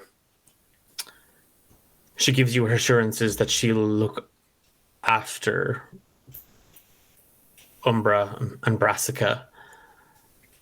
She won't leave them alone. She wishes you well. She wishes you all the luck she can. And as Targal and a solid group, I tell you what, based on just how freaking awesome the four of you have been, all of you roll d20s, and someone in chat can roll a d20 for us as a bonus. This determines how many people have rallied to your cause. Not you, James. You did. I got a 15. Okay. I got a 15. I got a 6. Oh, I you're would have lame. got a 19, but Mossy Brat got a 17, Yay, Mossy! and I Diana, got 11. you have 64 volunteers, including Targal. Ooh, So wow. Targal and 63 are coming to your aid at some point in what may or may not be a huge battle. We'll see. We'll figure it out. I'm so nervous. But if you want to write that number down, so you've 63 plus Targal, 64. Okay. Oh my goodness. I too will didn't write think that down. So that I They can- liked us that much. Well, they don't like Farron, so I guess that's their motivation. that was part of the reason why. So it was going to be a straight D12 that each of you would be rolling to see what you rallied, but given the situation with Umbra and the fact that you were willing to, there was no sort of let's discuss this and see if there's a better idea, that you were just, no, we're going in there and we're going to kill the man. They're very much kind of, it bolstered numbers, so you moved from a D12 to a D20. Oh, thank So you. good on y'all. I'm just making a note of that. Just glad Umber wasn't there to open his mouth. Because he's dead. Targal bids the four of you a safe journey, and Rendell hands you a leather satchel, kind of a dyed, kind of bluish brown, closing the clasps tightly. He hands it to you, Diara. If at all possible, do try and return the book. Obviously, there are other pressing matters, I understand that, but there's an empty space now. Good luck. And he turns and heads back down the street.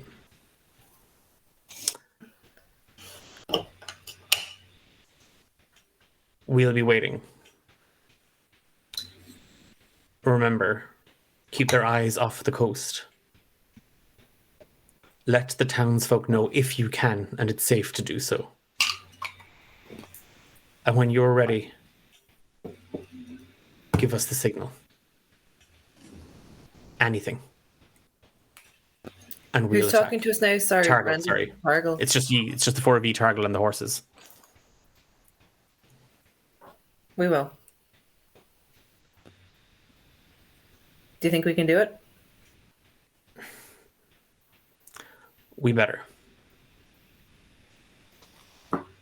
And he just kind of bows. You see that his side has been bandaged up and he's wearing his armor and it's been crudely patched back. It was a rush job on the blacksmith's part, but he walks as strongly as possible down the main street towards the harbour in Cashlon. And he just waves without turning back. I still have your medallion. And when this is over, you can give it back to me. Do you not want to hand in our bounty? It depends on how this goes. And he just Fair. laughs. Fair enough. She'll have a little giggle too. Happy to ride out? Mm-hmm. The 4 of you on horses take one last lingering look at the tavern and the window of the room where Umbra lays. And Nulra kicks her horse and rides out of Cashlon, the 3 of you following. And we're going to take a quick break there and come back as the gang head to Cove. And I have to talk very privately to James about how to roll up a new character for this campaign. No! But there's a brand 5 new, there's minutes a brand or new 10 intermission. minutes? Yeah. There's a brand new. We have to, that's plenty of time to roll up a character. We have an intermission. No, 5 or 10. He's asking. Oh, 5 or 10. Sorry, I couldn't. That cut out. Well, we do 5. There's a brand new video there, and I don't want to cut it short on yeah, Fiona. It's going to we'll work go really 10. hard on that. Yeah, we'll go 10. Yeah, we'll go 10. Yeah. Okay. Okie dokie. See you See later. you soon, babies. Okay.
God, I'm so fucking. Was that James saying we're back, or Hello? Yeah, Yep, it was, we yeah. are. Oh, he was. Okay, sorry. Because I was. Burp, burp, burp. I don't know if that was we're back, or he's in trouble. I don't know.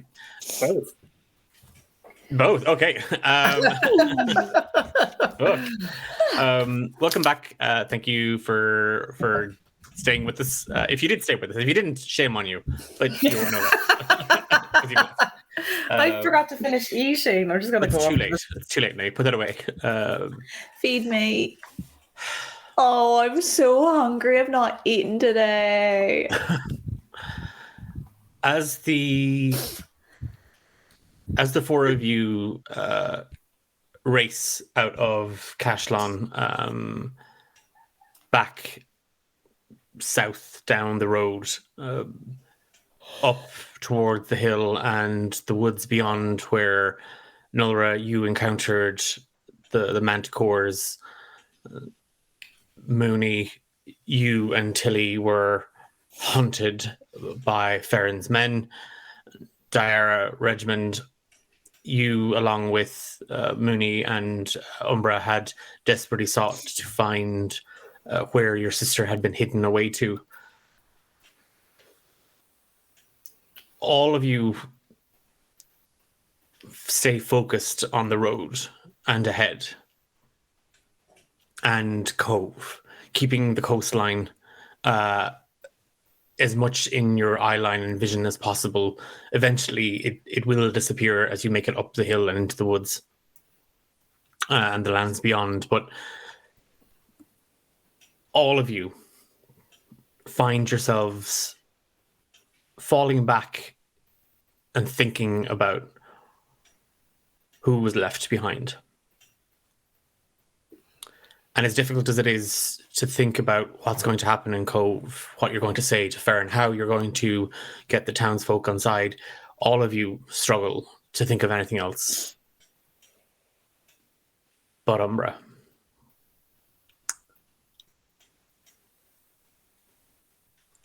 The sound of waves rolling and crashing causes you to wake, Umbra. And you find yourself standing on a stony, pebbled beach. Cold, salt water rushing and swimming up over. It's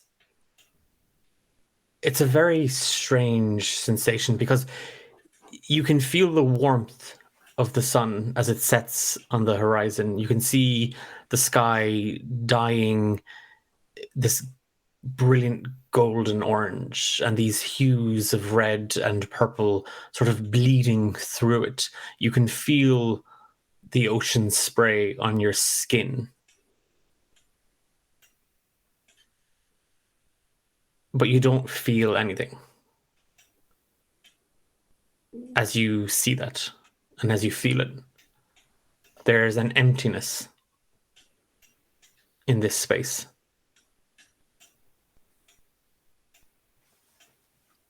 He glances down at his own body at where, presumably only for like a split second, he would have felt the impact of the lightning bolt. Looking down at your arms and your hands and down your chest, down to your feet as they sink into the soft, rounded pebbles. You see no wounds. You see no damage. With the clothes, you're wearing very soft, almost silk-like robes.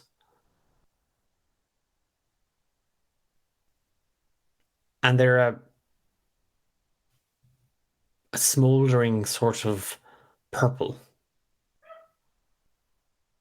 Probably closer to lilac than anything else. And as delicate as they are on you, there is a weight to them. And the edges of the sleeves, the cuffs of the pants almost seem to shimmer.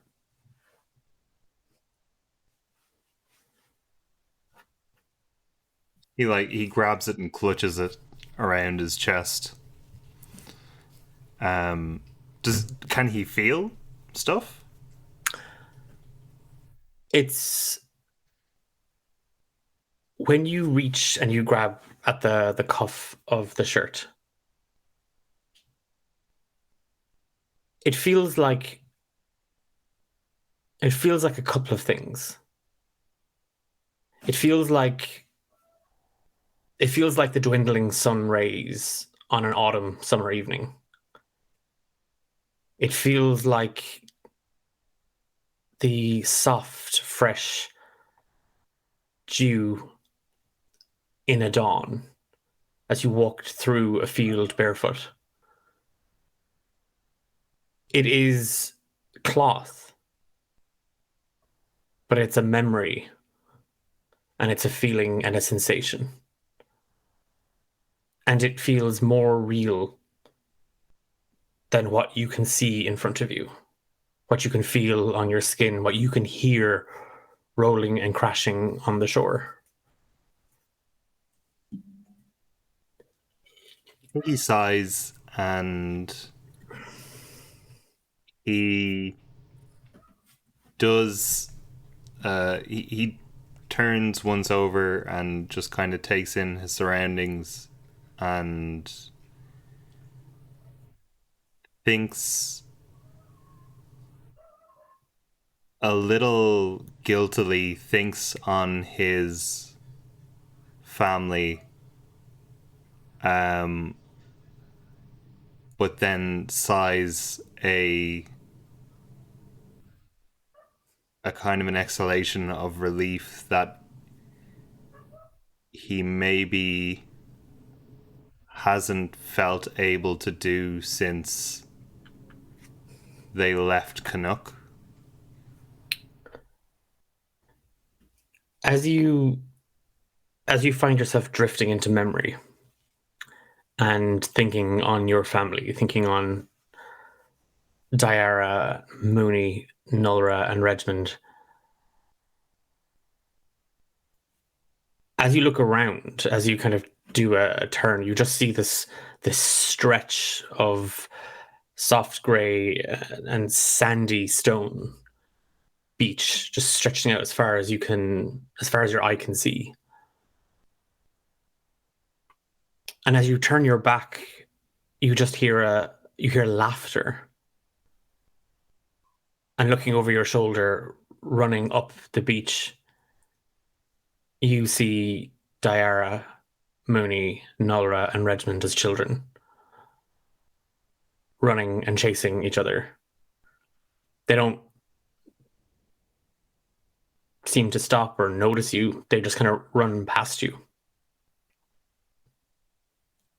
Did they look happy? Yeah, they're seem to be playing a game. Although Redmond and Nulra are just chucking stones at each other, which is probably a game that they invented themselves.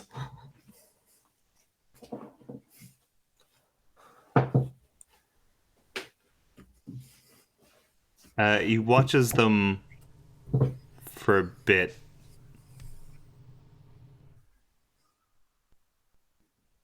And he follows, but he doesn't keep pace. Intentionally, he just walks slowly behind them, trying not to lose sight of them past the horizon. Give me an Arcana check.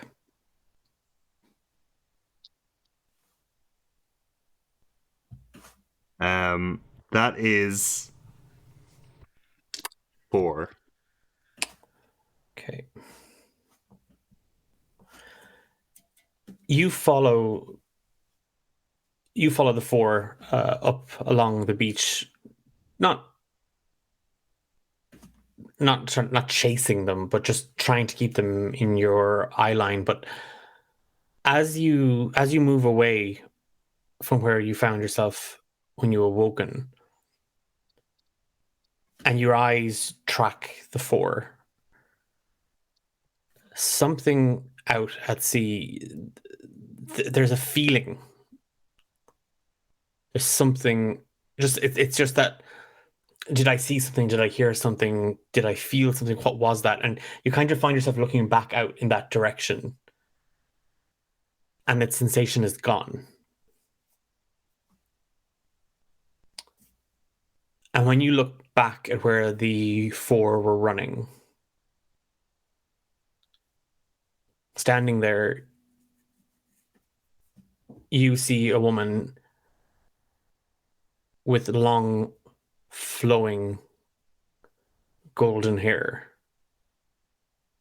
dressed in a dress that seems to trail behind her and disappear into the horizon itself. It's engulfed in the light of the dwindling sun,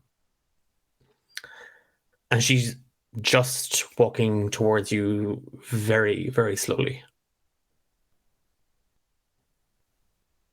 He clutches at his chest again, and his pace slows, and he's still walking towards her, but he can't shake the feeling that he has failed in his having arrived here, and his breath catches as he tries to think of anything to say. As you draw nearer to her, that feeling gets a little bit stronger. It's not quite the same as she comes closer to you. There's a pull here. You have this thing out beyond the sea, and you have this woman walking towards you. And as you struggle to find the words, you just feel her arms glide under yours, up along your back, and she is warm. And she pulls you in very, very tightly. And you feel her whole body heave and shiver for a moment. And a sound escapes from her. And you're not sure if it's a sob or a laugh. But she pulls away. And she looks you straight in the eye. And that warmth is just emanating from her. My son.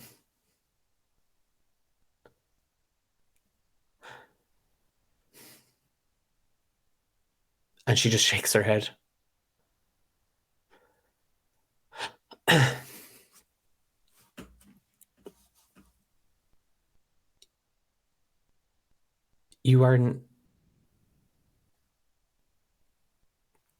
You have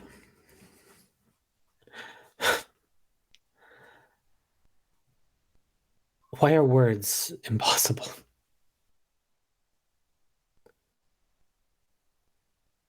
I have so many things to tell you, Umbra. And we don't have the time. It is the beauty of, and she gestures out at the sun setting. Moments like these are fleeting. but we can hold on to them.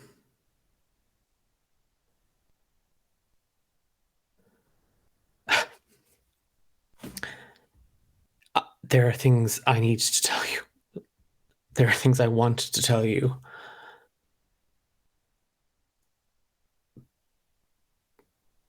But I cannot be selfish. And she kind of looks away from you, and one of her left hand just kind of glides across your back. And she points out towards the sea. This is not where it started, Umbra. It is a thread in a beginning. You can feel it. I know you can.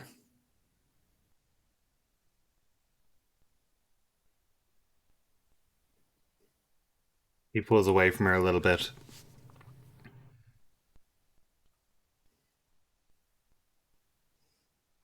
I don't know. I haven't known what's happened for a long time. And this place feels a little bit like home. And that's kind of the clearest thing that I've got going right now.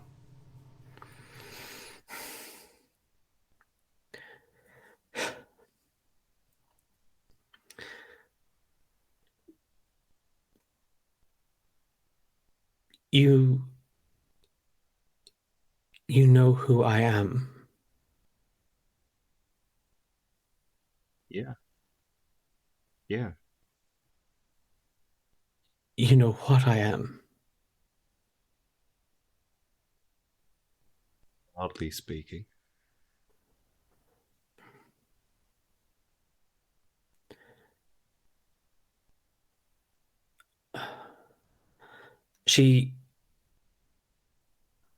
Her expression changes ever so slightly. Her brow kind of furrows. Umbra, I wish I could tell you everything. I am your mother. You know that. You feel the connection, the draw to this place. You are alive at the dawn and at dusk. I see it every single day on your face.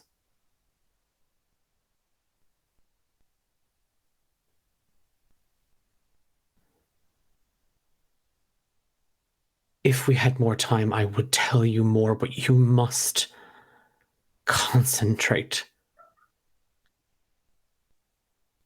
Focus on that energy. It's you. Right? Beyond me. Beyond this space where we are one, there is something else here. Give me another Arcana check. This is one of 5. This is the second of 5 that you will be making. 13. Okay.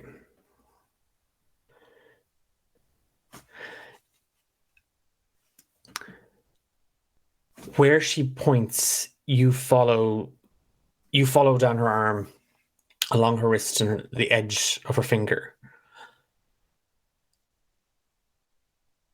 And at first, all you can feel is the tranquility and the peace and the in-between of this space, the energy that just washes from her and into her. But there's something else, that small, tiny flicker that you felt on the beach when you watched Nulra and Mooney and Diara and Regiment run.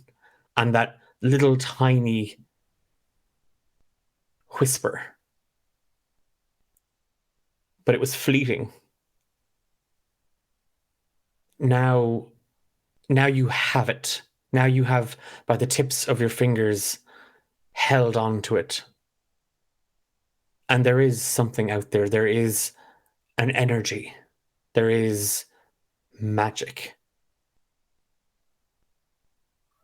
And as you kind of reach out to grip it a little bit more, she takes your hand in hers. And you find yourself standing on a ship. And you watch as sailors weave and duck between each other, under the mast, between barrels, laughing, drinking. They look unpolished, they look unkempt, they look aggressive, they look boorish.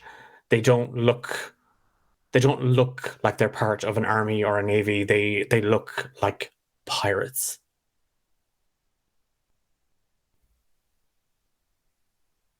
This is not the start, Umbra,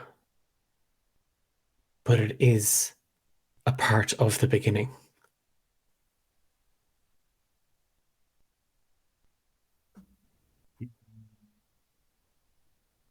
Looks around, looks at the ship, and turns. He doesn't even give a voice to the word. He just turns and mouths the word Reggie. And she looks over her shoulder, and you see a large door burst open, and immediately you recognize the figure that drags itself out of the captain's quarters.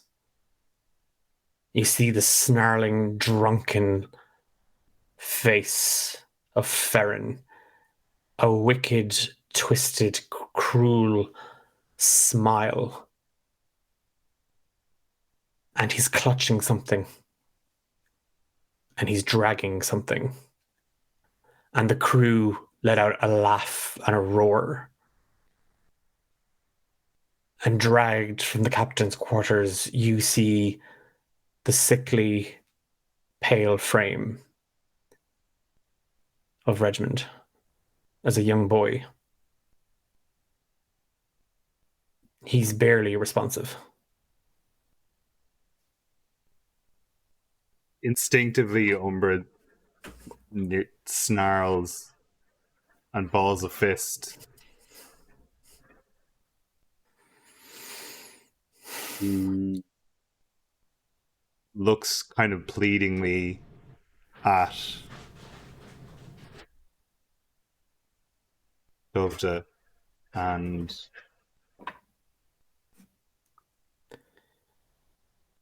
this moment has passed, Umbra. You cannot change it any more than I can.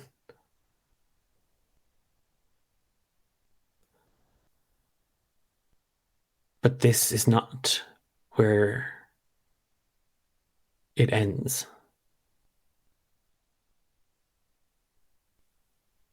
Reach further.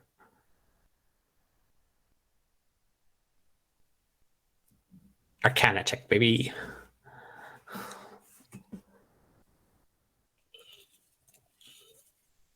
$13 again. Okay.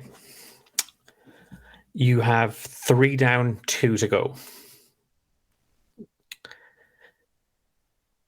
You watch as Ferren drags Regmund over to the port side of the ship. And Dovda looks to move between you and the scene that unfolds. You cannot change what you are witnessing. Focus on that energy. Focus on the magic, Umbra. And over her shoulder, you watch as Ferren begins to bind Regimond's hands. And the crew drink and laugh. And you see Dovda growing brighter, almost as if she's trying to use the light to block out what is happening. And as you pull on the magic, you find yourself just, the whole world moves around you and you go down. And it is cold and it is dark and it is swirling all around you.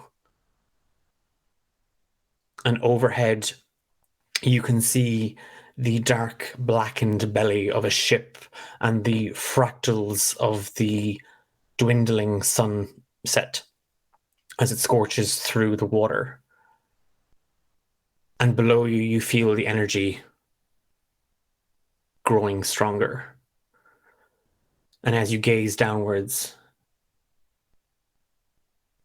you watch as Regimond, his hands bound, his feet bound, sinks into the dark. This is not where it started. This is a thread in the beginning of what would become an unraveling. Umbra.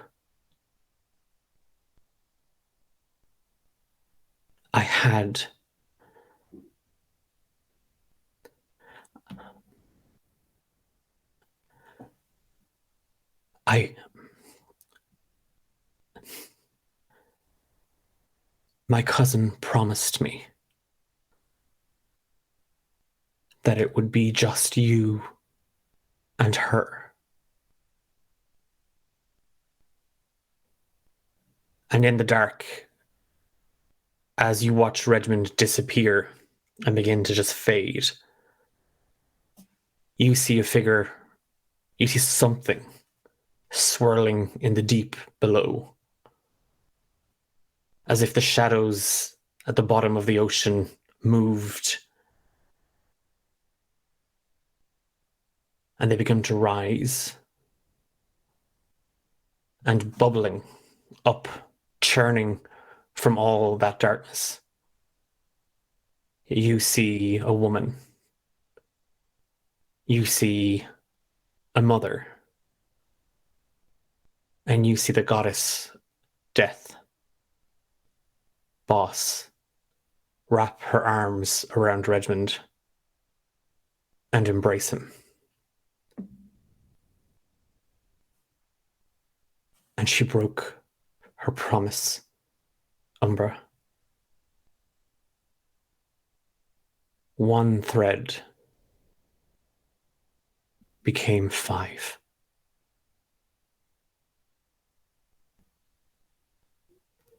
For the first time ever in probably Umbra's entire life,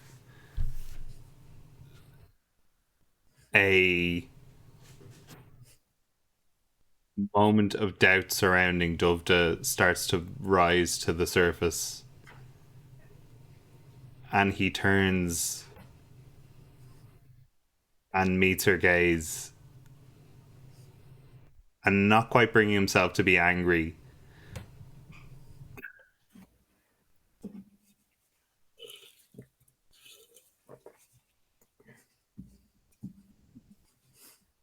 you could have stopped all this.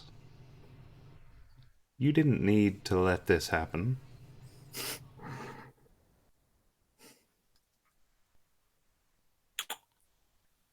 You didn't need to let him suffer.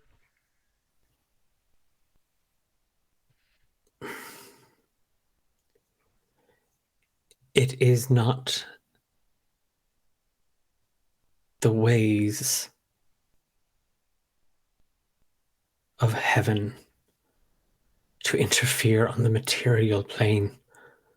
Not anymore, Umbra.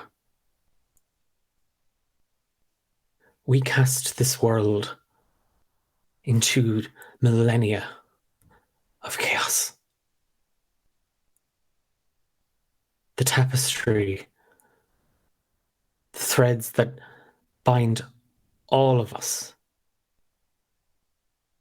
the divine, the primes, the material. We can't. And she hesitantly reaches out to touch your face.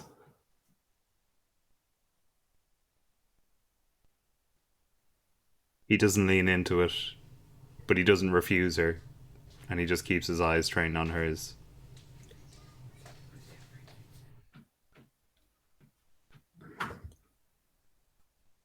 She pulls her hand back.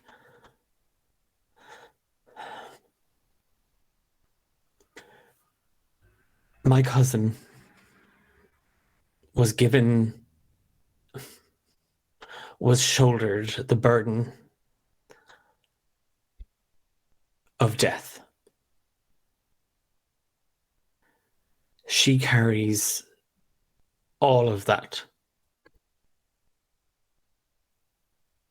Or even her own father was unable to. He gifted his responsibility onto her. And it became too much. I and many of us counseled her, comforted her. And had I known what she was going to do, I might have stopped her. But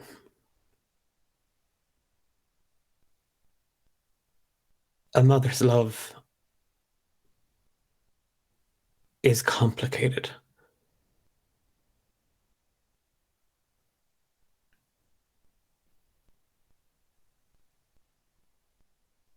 And I would do it again, Umbra, if it meant you had a chance to live. Give me an Arcana check. Before I roll it, Umbra knows the guidance cantrip. Yeah. Can it apply here? I tell you what, you sat incredibly patiently for the better part of like an hour and a half. While we all thought you were dead. And I really, really appreciate that. And there's a part of me that would say no, because, you know, rules and stuff like that. But because of that, I'm going to say yes on this one. I'm giving you a freebie. I will take it. Watch as I somehow screw it up anyway. I know, please don't. Nope. I switched to the first set of dice I ever bought, and it's a 22 total. You have one Arcana check left. I will tell you, you only needed 3 successful ones for the optimal outcome. But that's optimal for me, not necessarily for you. Yeah, that tracks.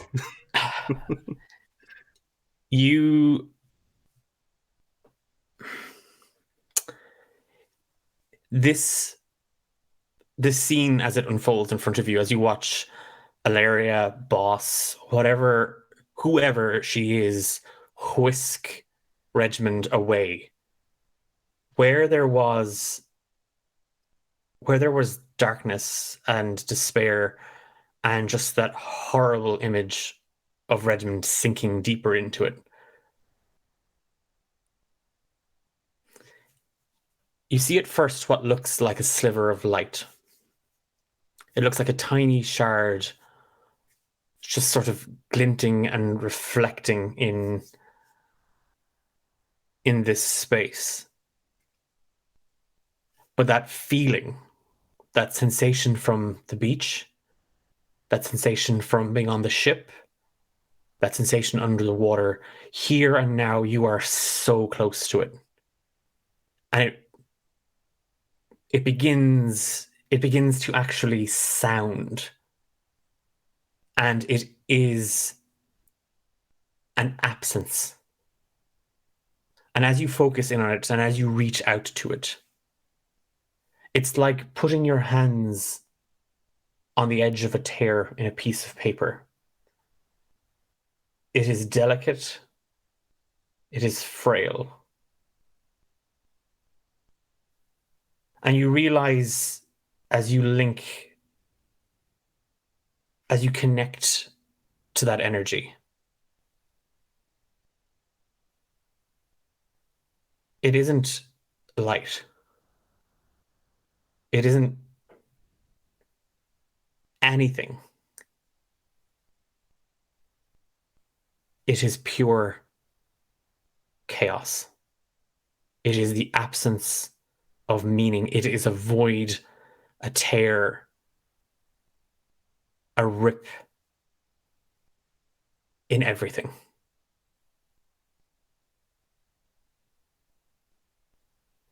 Is Dota still with him? She's there.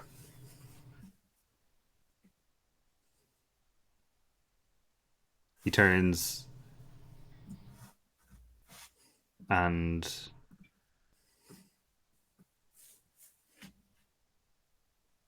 asks plainly,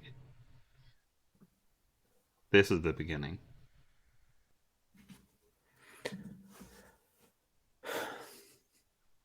This is where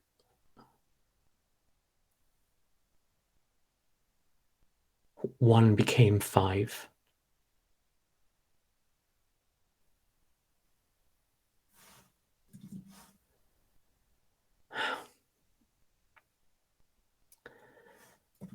You, Umbra, your brother and sisters,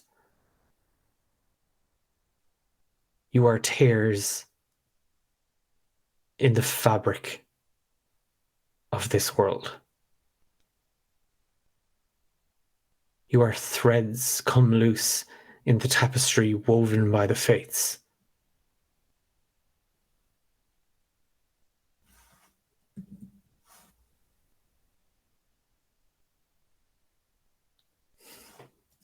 Where does that leave us?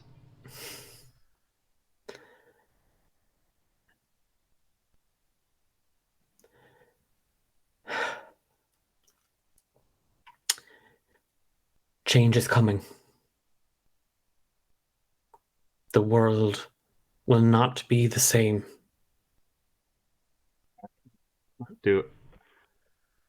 I can't do us against the world.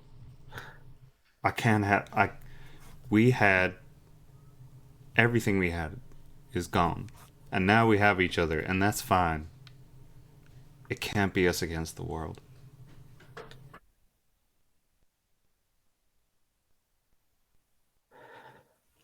Lines are being drawn. Sides are being taken, Umbra. There are those who operate against the interests of this plane. There are those who wish to see it torn down and rewoven.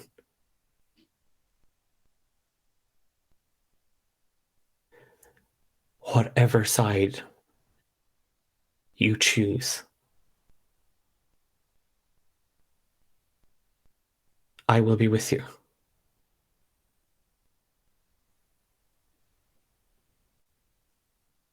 You have to go back now, Umbra. You have to warn them.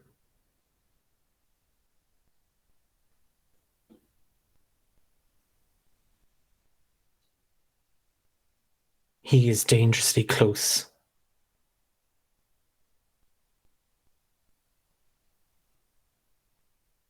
I don't know what will happen if Regiment comes into contact with the tear.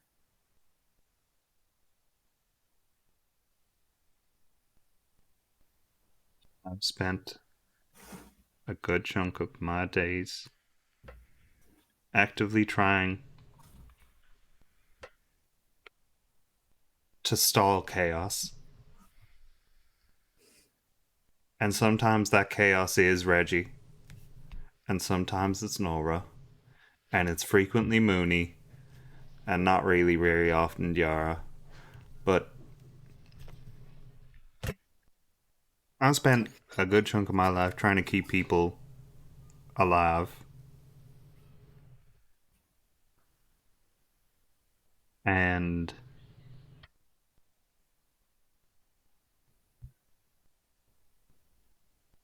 if all I have to do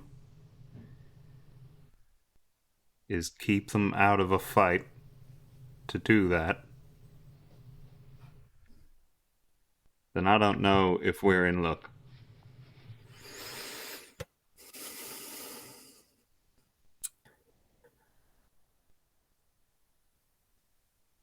We are moving into a new age, Umbra.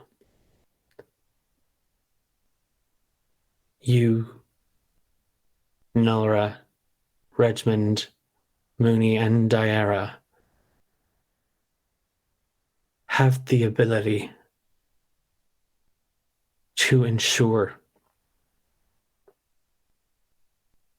peace can continue.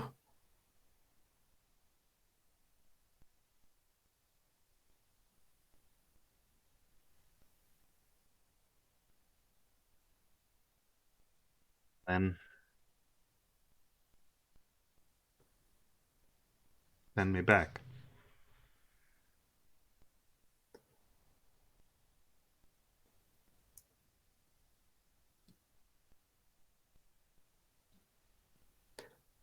You will find me, Umbra, my son, in the dawn and in the dusk.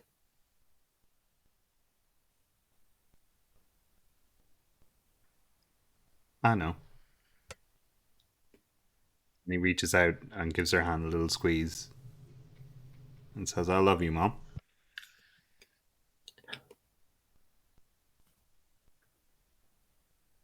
You see two tears just kind of catch the corner of her eyes, and one falls and the other trails, and she puts a hand on your face.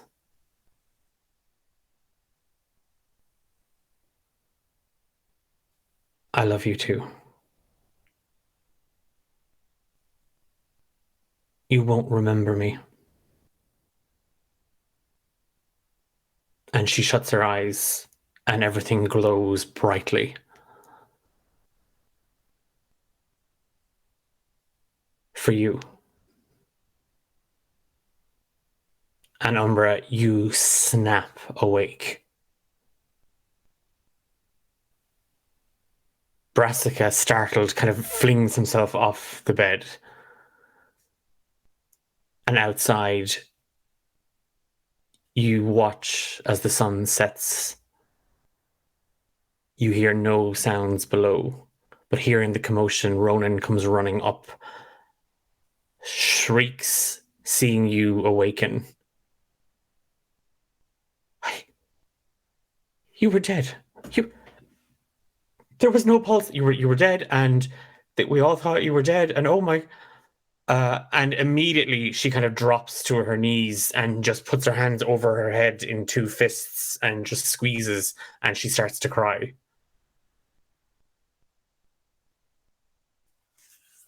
Now he looks down at himself, regards where the lightning bolt should be. There's a nasty ass burn. The wound has been cleaned and dressed. You can see the bandages have seeped a little bit. You're wearing a very sort of scratchy linen nightshirt. Very, very plain. some of your belongings are over to one side, kind of folded on a chair. Your boots next to them. Well, they'll be chuffed to know you're alive. Where are they? Oh, they've gone to kill that fellow, the Ferren chap. Why? And Braska hops up onto the table. Well, I assume because they think it'll bring you back or something. I don't know. They were all very emotional, Umbra. That's what you sound like? Same for same, really, when you think about it. Oh no. Okay. Yeah, I'm so sorry. I understand this must be incredibly distressing. Do you have a horse? To Ronan, I was assuming, and to Yeah. Braska, because he was going to give you a really snarky quip. Get a saddle and Ronan is looking at you. She's looking at the badger. I'm kind of back and forth. Yeah, I've a horse. They're attacking Cove. They've gone to deal with Ferren once and for all. Okay. That's when did they leave? This morning, about half a day ago. The road is lethal by night, Umbra. You've just woken up. Let me get you something to eat, something to drink. I'll have to leave now. I've lost a lot of time. Unless you happen to have a faster way of getting from here to there, then I have to go right now. If you do have a faster way, and he's like tugging on clothes, like checking weapons, and he's like, that would actually be ideal. Has he noticed his jewelry?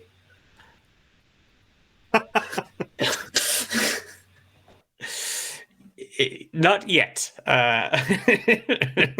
When he goes to get dressed, he probably will clock it. We'll see. Ronan kind of like scarpers up at her feet, still kind of half in shock, and she starts to run downstairs to try and get a horse ready for you.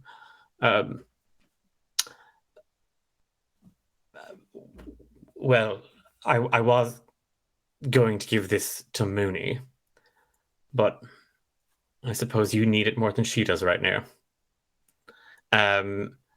And you watch as Braska kind of he turns around, and when he comes back, he's just holding a piece of paper. It's a little tiny furled up scroll.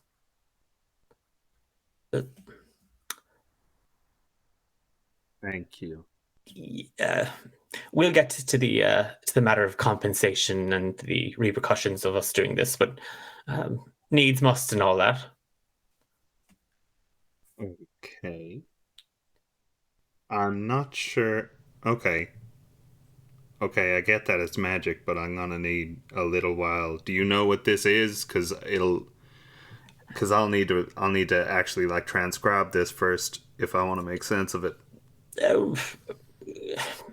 I've been working with Mooney for quite some time now, so don't worry. And he snaps the wax seal on it, and a flurry of pages fall out, and they look like storybook pages. They look like pages from that book that Mooney carries everywhere. Best not tell her that I've taken this. Well, not yet, anyway. I'm sure she won't mind. You know, she'll be so glad that you're not dead. Okay. I was going to teach her this someday, but look, it'll be fine. It'll be fine. And he's holding the page that he's kind of still holding onto is it just says lost through the fairy doors, and you briefly remember Mooney prattling on about wanting to go into the woods to look for fairy doors in all the trees, because fairy doors are able to like magical portals that you can just walk through and be in one place. And wouldn't it be great that if you could just do that and be in school, but then be in school and go, oh, I don't want to be in school because school's boring.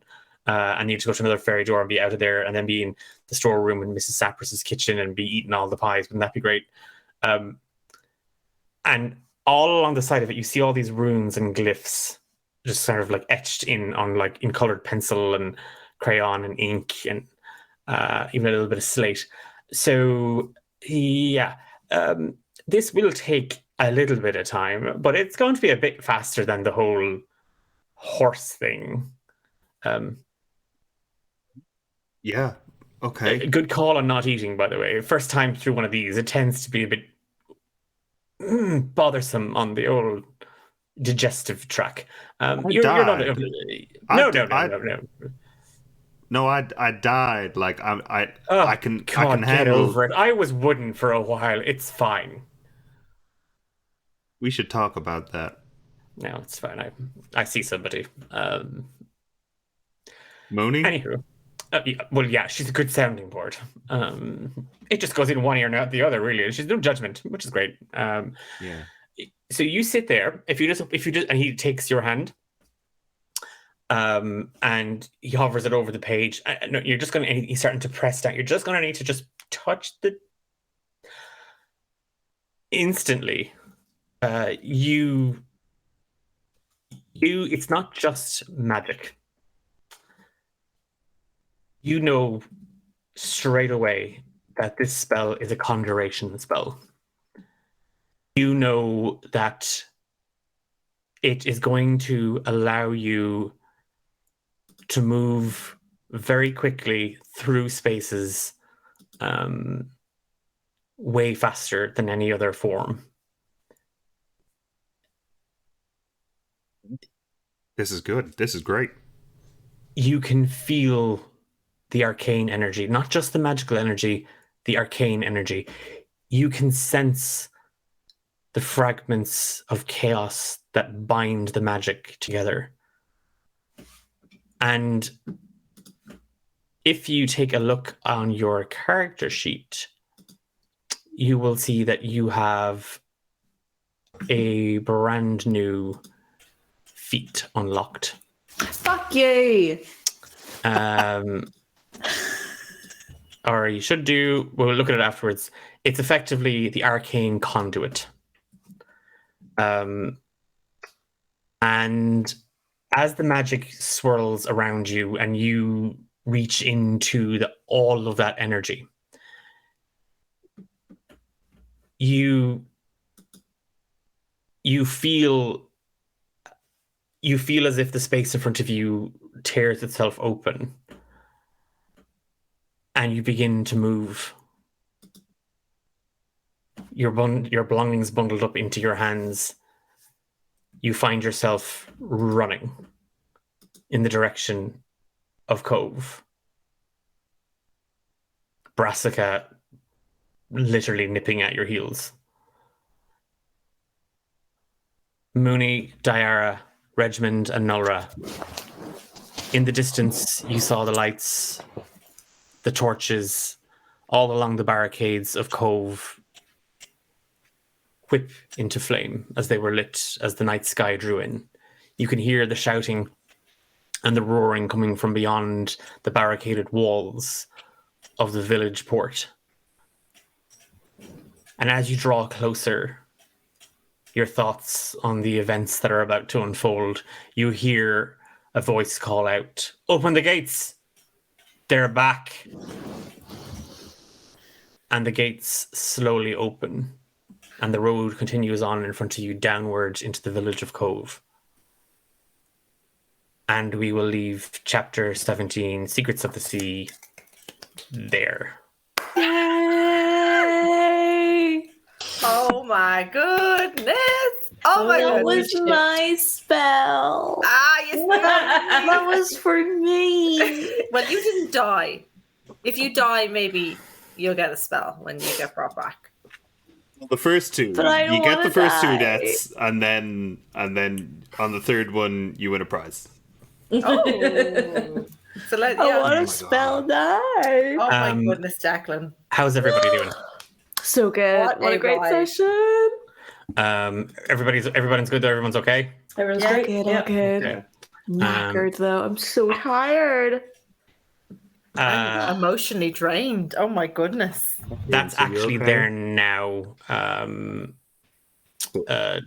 James, sorry, it wasn't there a little while ago, but I think I got it sorted. Oh So my it should be there. Lads, not able. Mabel's. Mabel. Okay, we will wrap things up very, very quickly. We're back in 2 weeks' time for part 2 of Secrets to the Sea. We are D8 Dungeon. Yeah, part 2. Dun, dun, dun. We are a group of Irish tabletop role-playing game enthusiasts who just love telling stories, hanging out, and having a laugh, having a cry. It just depends on how I'm feeling that day. I am Declan, your dungeon master, and I've been joined by 5 incredibly phenomenal role players. Kat, who plays Hello. Mooney, Eilish as Diara, Emma as Regimond, Fiona as Nolra, and James as Umbra. And a big thank you to James as well for running the stream as well. He does loads of things. He dies on stream, he comes back on stream, he runs the stream. You steal job, spells. We've Real Renaissance man. he's a James. we have an affiliate link with the Rook and the Raven. So if whether you're a DM or a player and you're looking to get your hands on some customizable planners for your characters or your campaigns, if you head on over to the Rook and the Raven, you use the code D8 Dungeon at checkout, you will get a 15% discount. And they ship from Ireland now as well. So whether you're in Ireland, UK, or Europe, you'll get a heck of a lot faster.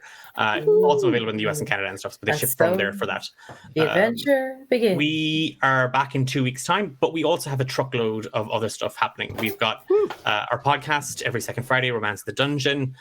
We have Saving Grace, which is coming to an end. Very, very soon. Yeah, Well, I know. This adventure is coming to an end very, very soon. It actually wrapped for you pretty, like, you're... Never last mind. week. Yeah. I had my fun.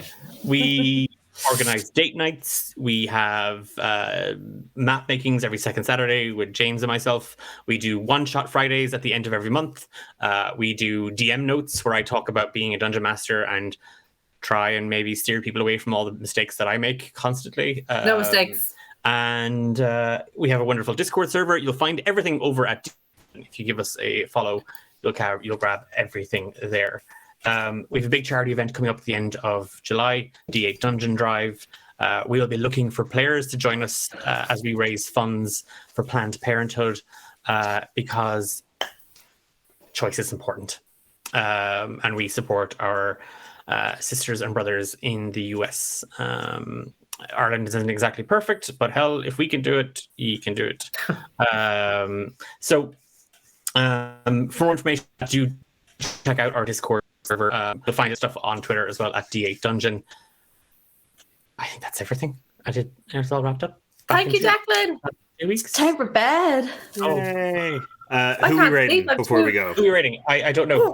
Who are we rating? Let's have a look. See. Yeah, but we'll jump on the old hype train.